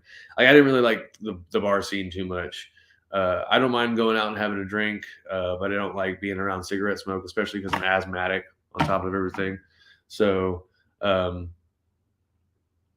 I I had one member of the band that was just like, "Oh, wrestling's for pussies. It's fucking fake. You like those guys are gay, all this and that." And I'm like, this is of course the guy I'm in a band with. And so I was in wrestling training and I was like, going to wrestling shows when I wasn't playing shows with my band. And I remember we were in one training or one practice and Chris was his name. He was the drummer, and he was telling us that he went to a wrestling show with our friend Tyler, who was in another band. And he was like, "Yeah, man, it was fucking cool. Like, it was at this bar, and like a dude got thrown out in the ring, and he's like right there on our laps, and a dude busts a glass bottle over his head." I'm like, that's what I do, right? And he's like, "Oh, yeah, but it was like a little bit different, because it was like more hardcore. And I'm like, of course. And like a week or two, maybe 3 weeks later, I was like, I packed up all my PA stuff, my microphones, and I just left the band. So yeah, that was what I used to do. The music notes I got as a tattoo when I was like 18. As soon as I graduated, I got like 3 or 4 tattoos when I was 18. And that was like one of my first ones. It was supposed to be like a music note with or a treble clef with like a shadow effect on it, to where it was kind of there, kind of looked like it was a removal. I got asked all the time if I could get a tattoo removed in that spot, and it was shittily done because I got it done in a garage in my hometown from some dude who you did all the underage kids tattoos. You give him $20, he'll put a star in the middle of your elbow. So that's how I got that, basically. So now you have it covered up, and Yeah. I think it's like planets or something, right? Yes, Yeah. yes. I loved outer space. Obviously with the Mass Effect game, that was a big drawing point for me. I was like, oh, I'm gonna be a fucking hell yeah. I'm gonna be in space. I got all these fucking cool aliens on my team and shit. We're gonna blow up planets. So I love outer space. And then at the top of it, I added a moon here for my mom when she passed away. So, and then what's on the other shoulder? Because that one's pretty colorful too. This is a pirate ship, That's and I pretty got awesome. that when I was, I think, like 19 or 20. Not done very well either. Might get some of it touched up and redone because it's got like my mom's birthday and my grandmother's birthday, and it's just kind of blending in and getting crappy, you know. So I might get something touched up on it to make it look a little better. The best part's on the back. It's the lighthouse. It's pretty awesome. Yeah. Well, you talked about the one in your mouth. I'm kind of interested too. I know you just did it on a podcast, but let's do it on this one too.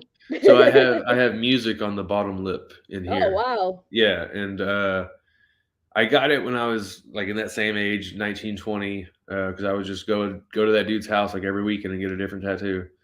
And, and he put the word music on the inside of my lip, and I was like, that's fine with me. I'll get a lip tattoo. What the hell? The web, like the internet says, and people say, quote unquote, that the lip tattoo will dissolve in 2.5, 3 years, that it will go away because of all the saliva in your mouth and the bacteria and stuff, and it'll fade away. And I was like, okay, whatever, it's gonna last for that long, whatever.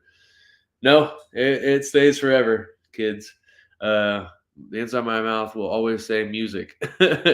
But from all the times that I've been cut open, or I've had gashes, cuts in my mouth from wrestling, um, it says music, but like the S is like cut and like it barely there almost. The M is kind of the same way. So yeah, it was an interesting experience to like be told, all right, hold your lip open for me and just hold it there while I tattoo you. And you're just like, while the dude's like drilling in your face, which surprisingly enough, I didn't feel it at all. Like I've obviously gotten tattooed everywhere. Um, the most painful one being the ribs. But you would imagine that the inside of your lip would be very, very painful, and I didn't feel any of it at all. That's crazy. Yeah, I was gonna Yeah, ask how painful was that. You would yeah. think it's pretty painful, but I guess not. I guess because it's like just fat, you know. Yeah. So it didn't feel like anything. There's no like bones or anything either, so I guess No, it's less painful. yeah, literally, I didn't feel any part of it at all. Like he said he was done, and I was like, did you? I didn't even know you started. Like, like done. Okay, sweet. You're like, I blinked. It's over. Yeah. Okay, cool. The worst part is like the first month after getting it is obviously horrible because it's just scabbing and swelling and tastes horrible. So yeah, that's the worst part about it. Yeah, like how did you eat and drink? Like how hard was that? Well, I've always had a pretty horrible relationship with food. So Hey, okay. yeah, soft foods, lots of soups, which I'm a big Chef Boyardee fan. So lots of overstuffed raviolis and spaghetti and meatballs. So you have a few other ones. I mean, if you want to talk about them, go ahead. I know sometimes like the tattoos are very personal and some people don't talk about it, but if you want to, go ahead. Oh, yeah, like the one on my chest, I actually drew the design for when I was 18. Maybe I was 19 actually for that one, and I got that one just purely because I wanted a chess piece. I don't know why, I just wanted one, and it's got a cross in the middle because I used to be a religious kid. I grew up in a religious household, but then I was like 24. I was robbed. Like people used my good faith as a Christian to rob me for money and like yeah, steal money out of my bank account. And so uh, my path in my life has led me down the road to atheism. So eventually, I will get this covered up as well to cover up some of the meaning that it used to have because it's no longer part of my life. But I've always kind of like used my tattoos as um, my own version of a scrapbook because these are the memories of my life. I'm gonna look back when I'm, in my elderly years and got so much dementia because of all the head trauma I've accumulated over the years that I won't know who I am anymore. But I've got a book that says all my wrestling matches, at least from the last couple of years, and then my tattoos to be like, oh yeah, back in 2006, I got this thing on my leg, and so on and so forth. But yeah, that's one of the ones I want to get covered up. But I definitely have a lot more on my side. I have what does it say? It takes a revolution to make a solution, which is a Bob Marley quote. Um, this one in my arm is actually a band logo from one of the bands I was in, and I don't think I'll cover it up. But when I'm making this a full arm sleeve, I'm going to keep it in some fashion. Maybe make it like the emblem of some like space odyssey starship. I don't know if I could in any way. But yeah, I got more. I got 27 here on my wrist, my favorite number. I got my wife right there on my knuckle. Um, I got Jason on the back of my leg with the Friday the 13th. That one. What is it? There you go. That one there. I got a whole bunch. I'm tattooed from head to toe. Yeah, Sid's new music's kind of like an adaptation of Freddy, Friday the 13th. Yeah. The doll's back there too. I saw Oh it. yeah. she's protecting you too. Look, she's all bowed up. Yeah. The Insidious doll makes the appearance. She's in my room, like guarding my door. She's right gonna like bow up on people. Yeah. Sid's got 2 versions of new music, copyright free. I think that's the one that you probably heard, where it sounds more like the Freddy Krueger, Jason vibes. Like, Freddy, Jason. Yeah. She's been using that one for Row, I think. Yes. Yeah. The other one she uses on the Independence, and it's more like I wouldn't say dubsteppy, but it's more groovy. It's got more of a house feel to it, as far as like the synth and the dark wave about it. Yeah, that's pretty awesome. So you mentioned you have asthma, and I wasn't gonna touch on it, but you did. So, like, how hard is it to wrestle with asthma? Because you have to do cardio, and it's a breathing sport. But how is it? Because you do like a tremendous job at it. Like, gotta commend you for that.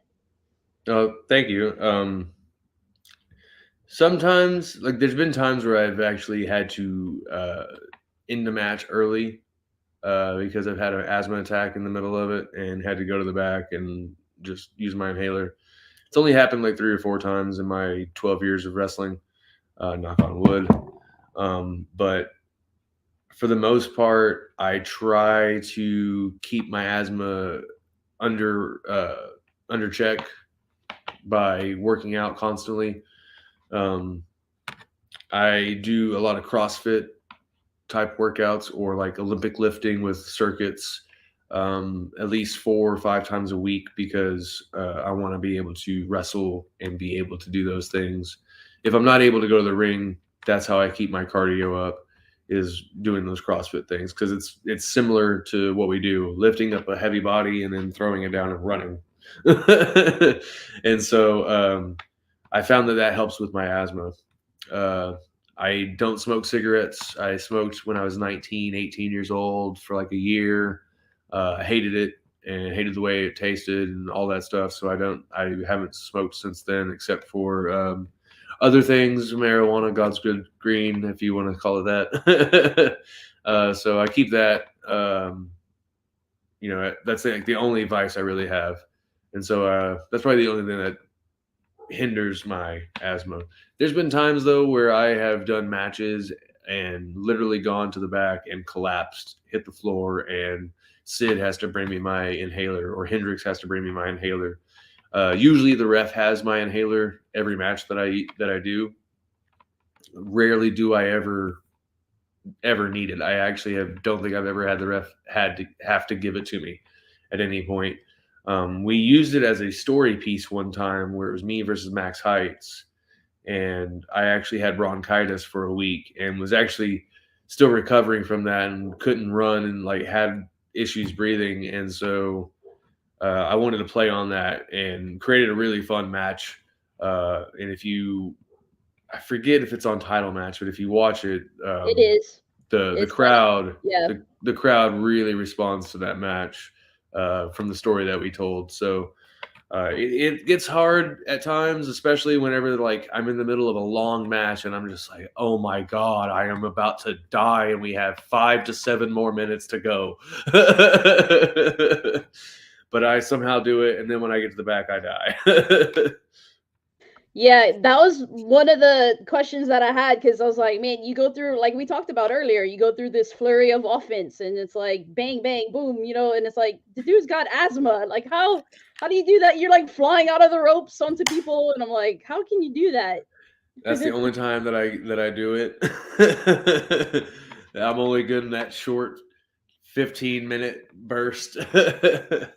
You And when get your flurry and like yeah, backstage you're like, oh my god. shoot. That's why it was nice to have Hendrix for a while doing all the grunt work. Yeah, I'll just you come in can for the last part, brother. yeah, tag in and out when you want to. Yeah. You're on your own now though. Yeah, I'll have to take a lot of breaks. Yeah. Do some rest holds in between, some headlocks and stuff. Absolutely. So you mentioned earlier you pretty much have been in every promotion. You've been in AEW, Impact, which was TNA, WWE, and then you've been in NWA and ROH. What are some similarities between the companies, and what are some differences? So with Impact, I was on Impact, but they were at Reality of Wrestling whenever I did that. So they were in our building. So that one wasn't much different than working most of the shows that I've been on. Just a higher caliber of talent, you know. But when it comes to working like Ring of Honor, AEW, and WWE, I worked, I've done extra work for WWE at least 6 or 7 times, and I've been with AEW at least 3 times now. They have a lot of similarities as far as how they run things, and it's the upper echelon of our business as far as they have a place for catering. It's ran this way all day. Um, the differences, though, I think in backstage mentality is clear when it comes to WWE and AEW, where when I used to do WWE extra work, it was keep your hands to yourself, keep your eyes to yourself. If you don't know them, don't talk to them, type of thing. And if you get extra work for like the ring, put your stuff on. Otherwise, just wear your suit. It's very, very businessy. And then I started to do AEW, and it's like people take pictures at the interview section all the time. That's a thing now. So much so that WWE's now implemented that. From what I've seen, they're trying to make themselves, I guess, look more friendly to the independent wrestlers. But at AEW, I feel like I also know a lot of the people at AEW. If I don't know 75, 80% of the roster, I'm lying.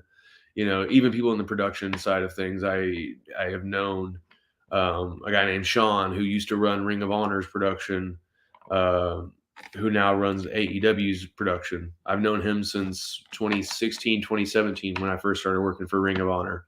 And I became good friends with him because we both have cats. We're both, huge wrestling nerds, but we're also production nerds. We know cameras, we know lights, we know, post production, and so we're good friends. And so anytime I go to AEW, that's a really good thing. Is I always get to see my friend Bird, and then I get to see my other friends like Sammy Guevara, or I get to see Keith Lee, who is at AEW now.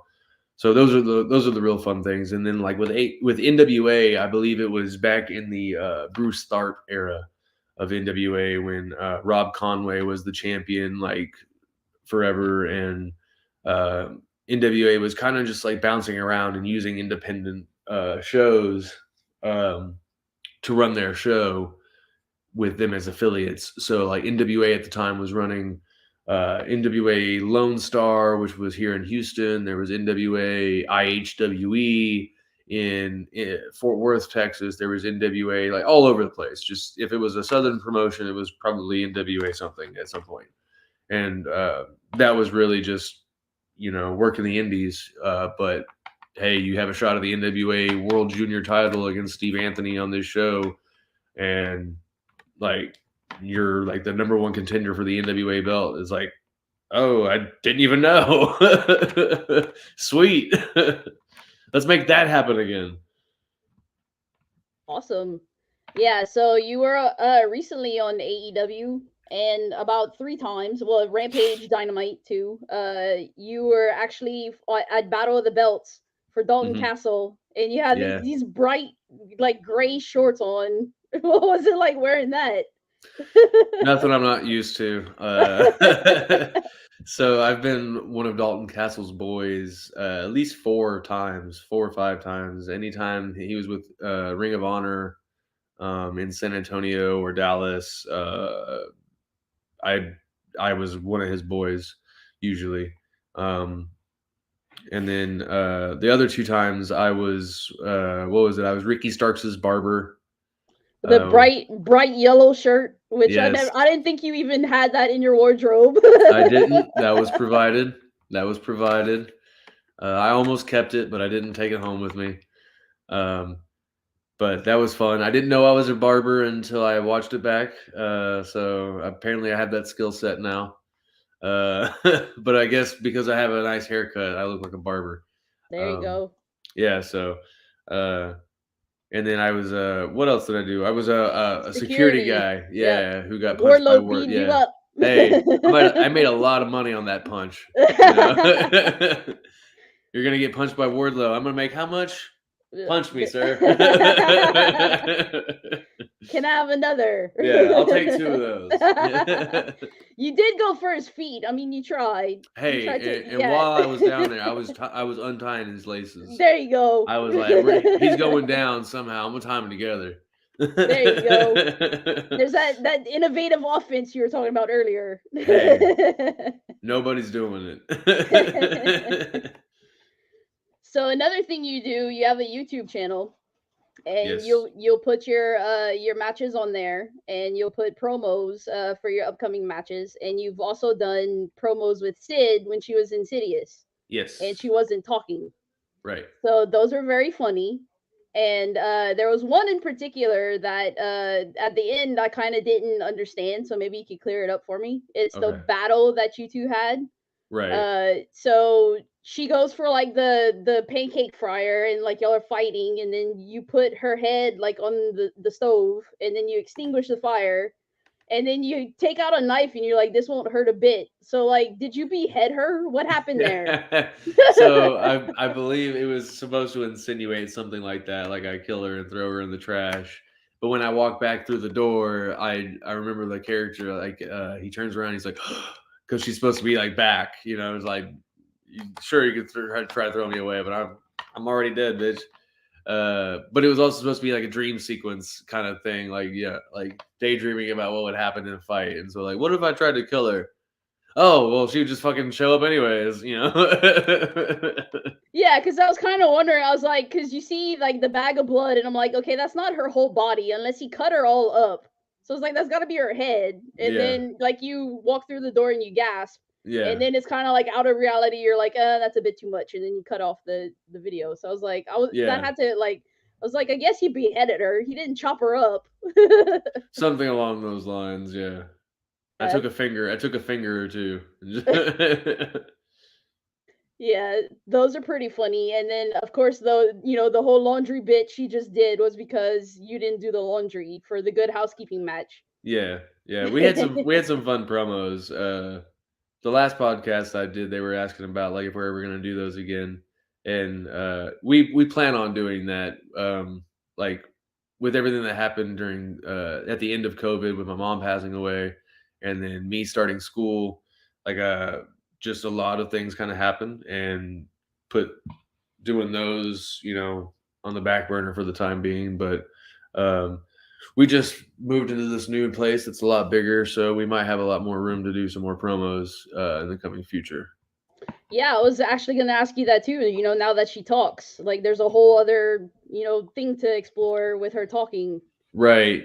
And we were actually discussing that the other day. She said it wouldn't be as fun because we were able to create such cool stuff with just using her eyes to tell the story. It's you could tell, you can do any kind of promo where two people are talking, but when you have to really challenge yourself and think, okay, how can we make this character come to life where she doesn't speak at all and just use her body language and her eyes. And I feel like that promo that we did with the laundry was some of the most creative stuff that we did, where she pulls the curtain back on the shower and just turns around and is like, all you can think is, did I do that? And it's exactly the reaction we wanted to get, and so that was really, really fun to be able to create such serendipitous magic, because we like film it and then sometimes stuff would be like, this was unintentional but it's just perfect, so I look forward to doing some more of those. Yeah, you're funny too, though, and so is Sid. So for Sid to be talking, like, y'all are gonna make some. I'm gonna crack up. Like, I cracked up Yeah. at those. I'm gonna crack up at the new ones. I know y'all are gonna come up with some funny stuff. The last home one I did with Sean Hendricks, where we were playing checkers and got mad at each other because he cheated and I still won, was really fun to do. And that's one person that honestly, like Hendricks and I, when it would come to doing Legion promos, this is also probably the reason why I was approached to go singles, because we couldn't be serious together. We would try to film dark stuff, but we would be so busy laughing at each other and like making each other, like, to the point where we would be crying. We'd be laughing so hard, and we would come up with the promo, or we would come up with a Legion promo, but there would be like this little part of it that had this like comedic shtick to it, and I want to say like 9 times out of 10, Legion promos did not air. There's a lot of them that got put on the cutting room floor that some of y'all will never see, and it's very unfortunate. But Sid, myself, and Sean, we crack up at each other, and sometimes it's harder to film it than it is to film with somebody else. Yeah, there was a blooper you released. I don't know if we're gonna ever see that one, or maybe you could say what it was about. But the one with the dummy, she just, like, Sid had just beat Gigi, and she's punching the dummy, and then Oh yeah, she punches Sean, and Sean spits it out, and you're like, is that vegan? yeah, yeah. There, I believe there's a part in that where it's still being recorded, and Sid, she punches Hendrix, and she really punched him. Like, she actually like got him in the That's what she stomach. said when she was on. She was Yeah. on Ringside Society. She said, "Yeah, I really punched him. I don't pull back Yeah, my punches." yeah. She really socked him in the stomach, and if I don't know if I still have the recording on my phone, but the recording you could hear her saying, "Are you all right? I'm so sorry." Yeah, she's like, I have a lot of pent up rage." Yeah, I have a lot of pent up rage right now. So what was that supposed to be? Like, are we ever gonna see it, or what was that um, one for? that one was just for us to create some content, because reality hadn't asked for any promos in a while from us, and we were like, there were times where we were just like, you know what, we're just gonna make something and send it, and if it doesn't get put on the show, we're just gonna put it on internet because everyone's gonna see it anyways. So that was just one of those things where we were gonna create it no matter what. Awesome. Yeah, I really hope you guys still do the promos in the future, Yeah, because the ones you have done are funny. So there was another. So we talked about the laundry. So obviously you're probably gonna do it after the show. maybe. Maybe. But there was another thing that you do, which is quite funny, that Sid falls for all the time. You threaten her, not threaten, but like, you promise her with beer, pizza, and wings, and you never follow through with it. Who said I never followed through? Maybe I just ate it all before she Well, got home. you cross your fingers and you put it behind your back. I mean, This is true. This is true. This you is did true. it for the good housekeeping match. You Yeah. know, you said that, and you did the cross, and you rolled her up and stuff like that, which that went to a no contest. Yeah. But you had a match with her recently at Law. Yeah. And you promised pizza, beer, and wings there too. She's a sucker for pizza, beer, and wings. Why do you promise this, and why does she fall for it all the time? Well, we are a sucker for the trash food in the house. My two favorite food groups are nachos and pizza. Nothing wrong with that. Yeah, no, I'm trying to change that. Trying to change my eating habits. But we tend to fall for pizza, wings, nachos, and alcohol, whether that be beer or White Claw or it be wine. We love the red wines in this house. Not saying we have it all the time, but when it comes to treating ourselves, that's what we treat ourselves with. Yeah, you actually have a promo, the London promo, where you have some wine, and you're like, you woke me up this early. You know, you were trying to teach Sid some manners, like to be more of a lady, and you had some wine. Back when that was pretty funny. Yeah. Yeah, that was back when we lived downtown in downtown Houston. We had a big balcony that looked over the city, so we had a lot of cool atmosphere to film there. Yeah, and then the one with the red velvet cake with the cupcake all over your face because she hit it. She hit it into your face. Yeah, those were pretty funny. Yeah, well, we had to tell the story of how she wanted to beat up Red Velvet so bad that she, like, how are you going to tell that with this weird, creepy character? So we're going to smash a red velvet cake and red velvet cupcakes. Yep, there you go. Yeah. I cried, though, because I like red velvet cake. She smashed it. Hey, that smashed up cake did get eaten. There you go. Nothing wasted, right? Yeah, I ate a majority of it. You actually had a cake when Sid was on. She was waiting to eat your birthday cake. How was the cake? Yeah, I don't remember. I don't like celebrating my birthday. To me, it's just another day. So, I think I stopped celebrating after I turned 27. Once I turned 27, it was like, what can I do for my birthday? What can I do tomorrow? What can I do today that I can't do tomorrow? Sleep a lot. So I'm going to do that.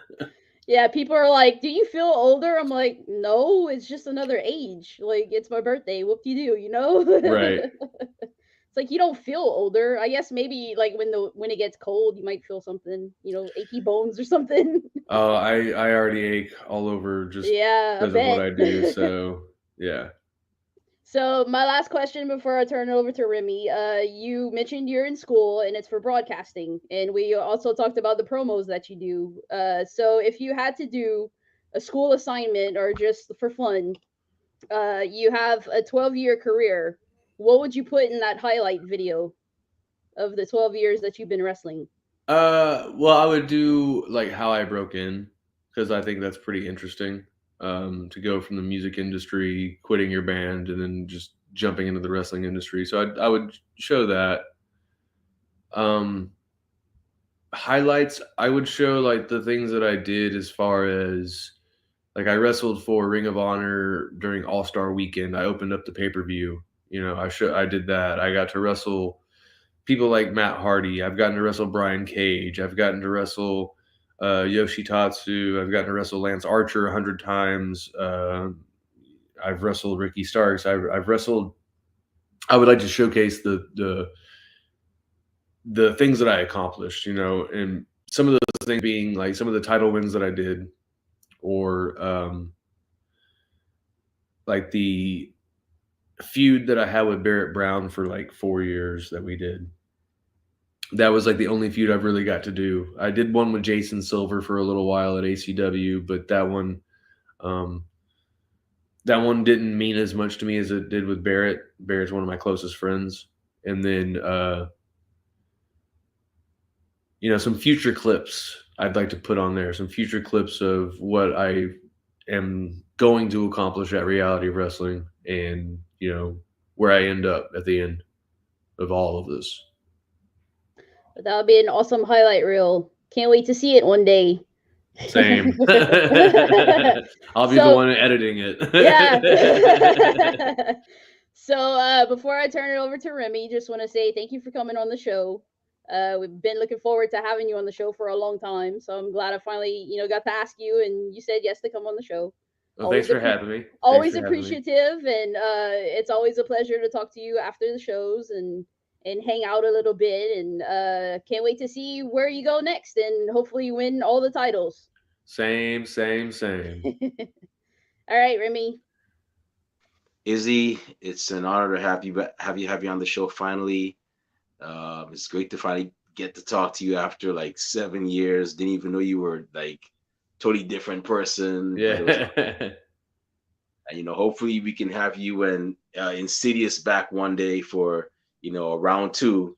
That would I don't know if the listeners are ready, but hey, I'm sure Kathy is at least. But For sure. what all the best in your career, and like I said, I hope the next time you're in New York is part of Reality of Wrestling, because y'all do great work down there. Huge fan of y'all's. I've been watching since the days of Kid Ransom, Oh and wow. the Pride, and And back in the day. Sergei Volkov, Yeah. Team International. So that was circa 2013. So I've been a fan since then. So hopefully Right on. you're up here. We get to see the whole of Reality Wrestling up here as well. So yeah, definitely wishing the best for you with that. And Appreciate that. I'll tell you this: you mentioned earlier, going to Colombia and Australia. If you ever get to go to Japan, I don't know if you've been before, but if you haven't, take that booking with a smile and go, because it's awesome. 100%. Yeah. Japan is definitely on the list of places I need to go before I retire. Make sure you get your Ribeiro jacket too, your Ribeiro Steakhouse jacket. That is a given. You have to do that. If you're a wrestler and you've been to Japan and you don't have one of those, you failed. And no, you shouldn't. You can't order it later. I'm probably gonna kick my butt for this, but he put on his Facebook, I think it was Instagram or Twitter, he got his, but he couldn't fit his arms through it for some reason. Who was it? Alexander Hammerstone. That makes sense. He should just cut the sleeves off. Yeah, but yeah, all the best to you and your career. Before we shut this show down, where can fans find you on social media when they want to find out where your next appearances, purchase Izzy James merchandise, and where can bookers and promoters find you when they want to book you for their shows? Right on. First and foremost, the bookers. You can hit me up on book Isaiah James at gmail.com. That's my direct email for all my bookings. Or you can just message me on Facebook, which is just Izzy James. You type that in Facebook, you'll find me. There's 2 pages. One of those I will respond to. You can also find me on Twitter and Instagram at Izzy James _PW. What is it? What's the other one? I have a TikTok. I'm never really on it, so don't even bother with that one. And then you can find my merchandise at Pro Wrestling Tees under Izzy James, or you can go to teespring.com, Izzy James, and you can find a whole bunch of other stuff that I've designed myself. You can get socks, you can get crop top hoodies, you can get a onesie for your baby or your dog, whichever one you choose to put it on. You can get ties, you can get a whole bunch of stuff that is just ridiculous amount of merchandise. And I will be adding more and more designs as I continue with that. I think that's all of my social medias. My YouTube as well, as Kathy mentioned, you can find me on YouTube, Izzy James. You can find all my matches and some promos on there as well. I think that's all of my socials, if I'm not mistaken. Awesome. So y'all heard. Definitely follow this man. He has merchandise. Go ahead and cop some Izzy James merchandise. If you can't make his shows, this is another way you can support him and also support indie wrestling, is buying the merchandise as well. And bookers, whenever you want this man in your area. Now, if, when, because I mean, you'd be a fool if you pass up on book this man for your show. He has his emails. He has email that you can contact him as well too. So definitely hit him up. You PayPal is know, the same. Book Isaiah James at gmail.com. That's my PayPal. And then I think my Venmo is Unholy Dinero 27. so so if you want to give him that, unholy dinero, he definitely has his links right there. But yeah, man, y'all support indie wrestling, man. I mean, if you don't, I keep telling y'all, I'm gonna let Rob come to your house and eat all your food. You see how Rob is skinny over there? He'll make it happen. You'll He's a find a vacuum. He's a vacuum. skip rope in your pot in your fridge. That means you gotta skip that meal because Rob done went into your kitchen, and Kathy will probably beat you up too. So you don't even want that smoke. So yeah, support indie wrestling. It's always a great feeling, and it's always great to show those people when you see Izzy James get signed at WWE or AEW or Impact, and the companies with their own online wrestling stores like, yeah, we got the Izzy James shirts now available, and then some fans like, yeah, I just got it today, and then you're like, yeah, but I have his shirt from before he got signed. Oh, how much of a fan are you? I That's got what's it. up. Yeah, you were there at the beginning. Yeah, you get that stuff now because when I see you later down the line, I'm gonna buy it back from you. But yeah, y'all definitely make sure you follow this man and watch reality of wrestling. There should be no reason why you're not watching. It's on YouTube. You 100%. don't have to pay for anything. I mean, I know you don't have to be in Texas to watch it. I was in Japan and watching reality of wrestling. I'm in New York and watching reality of wrestling. That's where I started watching it from. So there's no excuse for you not to watch it. Check it out on YouTube. You can catch You us on YouTube and now the CW. The CW, I forget which channel in every other state, but you can catch us on the CW. Yeah, so check it out. It's definitely worth checking out. And with that being said, it's about time for us to shut this show down. My stomach is rumbling. My eyelids are getting Mine heavy. too. That means it's time for dinner and a nap. Maybe not in that order, but who knows? But before I partake in those activities, uh, Kathy Knights, where can fans find you on social media when they want to talk wrestling, all things Becky Lynch and Paige, or what happened at Reality of Wrestling and all that good stuff? So I'm on Twitter, Instagram, YouTube, Twitch, and Discord, all at BLUE70517. Awesome. Make sure you check out our YouTube channel. There's a lot of great stuff as well. Rob Bass, where can fans find you on social media when they want to talk wrestling, find out when your next appearances, purchase Rob Bass merchandise, and where can bookers and promoters find you when they want to book you for their shows? You can find me on Twitter, Instagram, and Twitch at Rob_Base82, and Facebook, YouTube, Rob Base. Awesome. Speaking of which, when's the next 1CW CCW show? May 21st, 23rd, something like that. 20 something. I can't. Awesome. I don't have the exact date on me right now. So I'm gonna give y'all a little bit of information. CCW, the Capital Cup. Marcello, don't kill me. I'm sorry. I'm gonna get it right next time. But the Capital Cup is gonna be on the CCW show, Capital Championship Wrestling, which is an all-women's promotion, and you'll be seeing tag teams that you've never seen before. Some people that are just teaming up for the first time. They will be on that show. So make sure you check it out. If not in person on Fight TV, it's going to be May 21st. And you're going to see history in the making. But with that being said, if you want to find me on social media, not that I have anything interesting to say, but who knows, maybe you'll get lucky and hear me say it. You can find me on Twitter at @TheRemyBlue. You can also find me on Instagram at @TheRemyBlue and on Facebook just as Remy Blue. Our podcast is, however, on social media. You can find us on Twitter and Instagram at Ringside Society, Twitch at Ringside Society 2019, Facebook as a Facebook group, and we are also on Spotify, Blog Talk, and YouTube. Yes, you can find a lot of our cool interviews on YouTube. Cool interviews like this one, Insidious Sid Mars, Isaac. Yes, beloved reality wrestling referee Isaac, and many other people as well on our YouTube channel. So once you go on there and type in Ringside Society, you'll see that sweet OMG dark blue and light blue yin yang sound with the blue flames around it. That's when you know it's us. So make sure you subscribe to all of our YouTube videos because you don't want to miss a thing like Aerosmith in 1998. And with that said, Oh, one more thing. We also have a Teespring store where we sell official Ringside Society merchandise.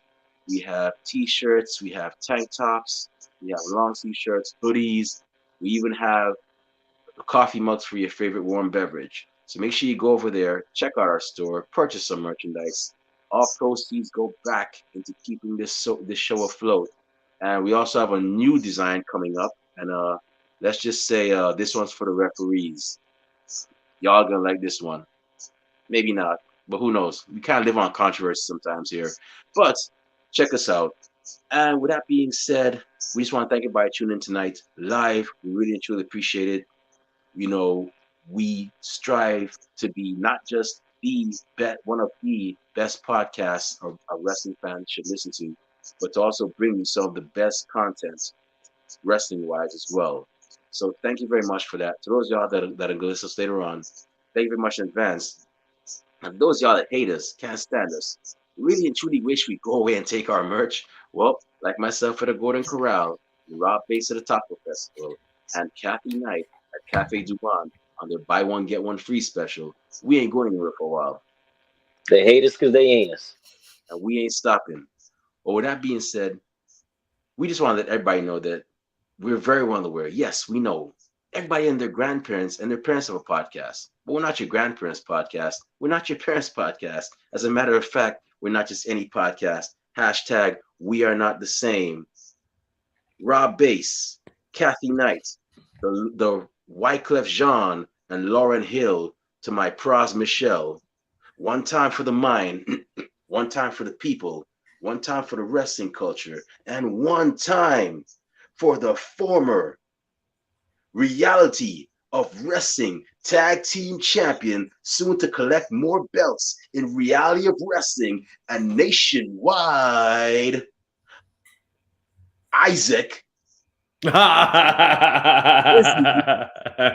Oops. My bad. I'm tired. Got off of work. Why you got that referee on the brain? Actually, I saw him wrestle. He's pretty good. Isaac is really good. He is very good. And he's very in better good. shape than me. I hate it. He still can't count to 3 though. But one time for the mind, one time for the people, one time for the wrestling culture, one time for former reality of wrestling tag team champion who's going to collect more belts in reality of wrestling in New York, in California, nationwide. Izzy James. Woo! What type of podcast? All right. 3, 2, 1. We're the Wrestling Fans Podcast. That's right. We're the Wrestling Fans Podcast, Ringside Society, and we will be back this week with more impressive guests and more impressive episodes. But until then, we just want y'all to do 4 favors for us. Stay safe, stay healthy, be excellent to each other, and party on, dudes. We out. Peace. Peace. See y'all. Good night. Sid, get the pizza and beer wing. That's right.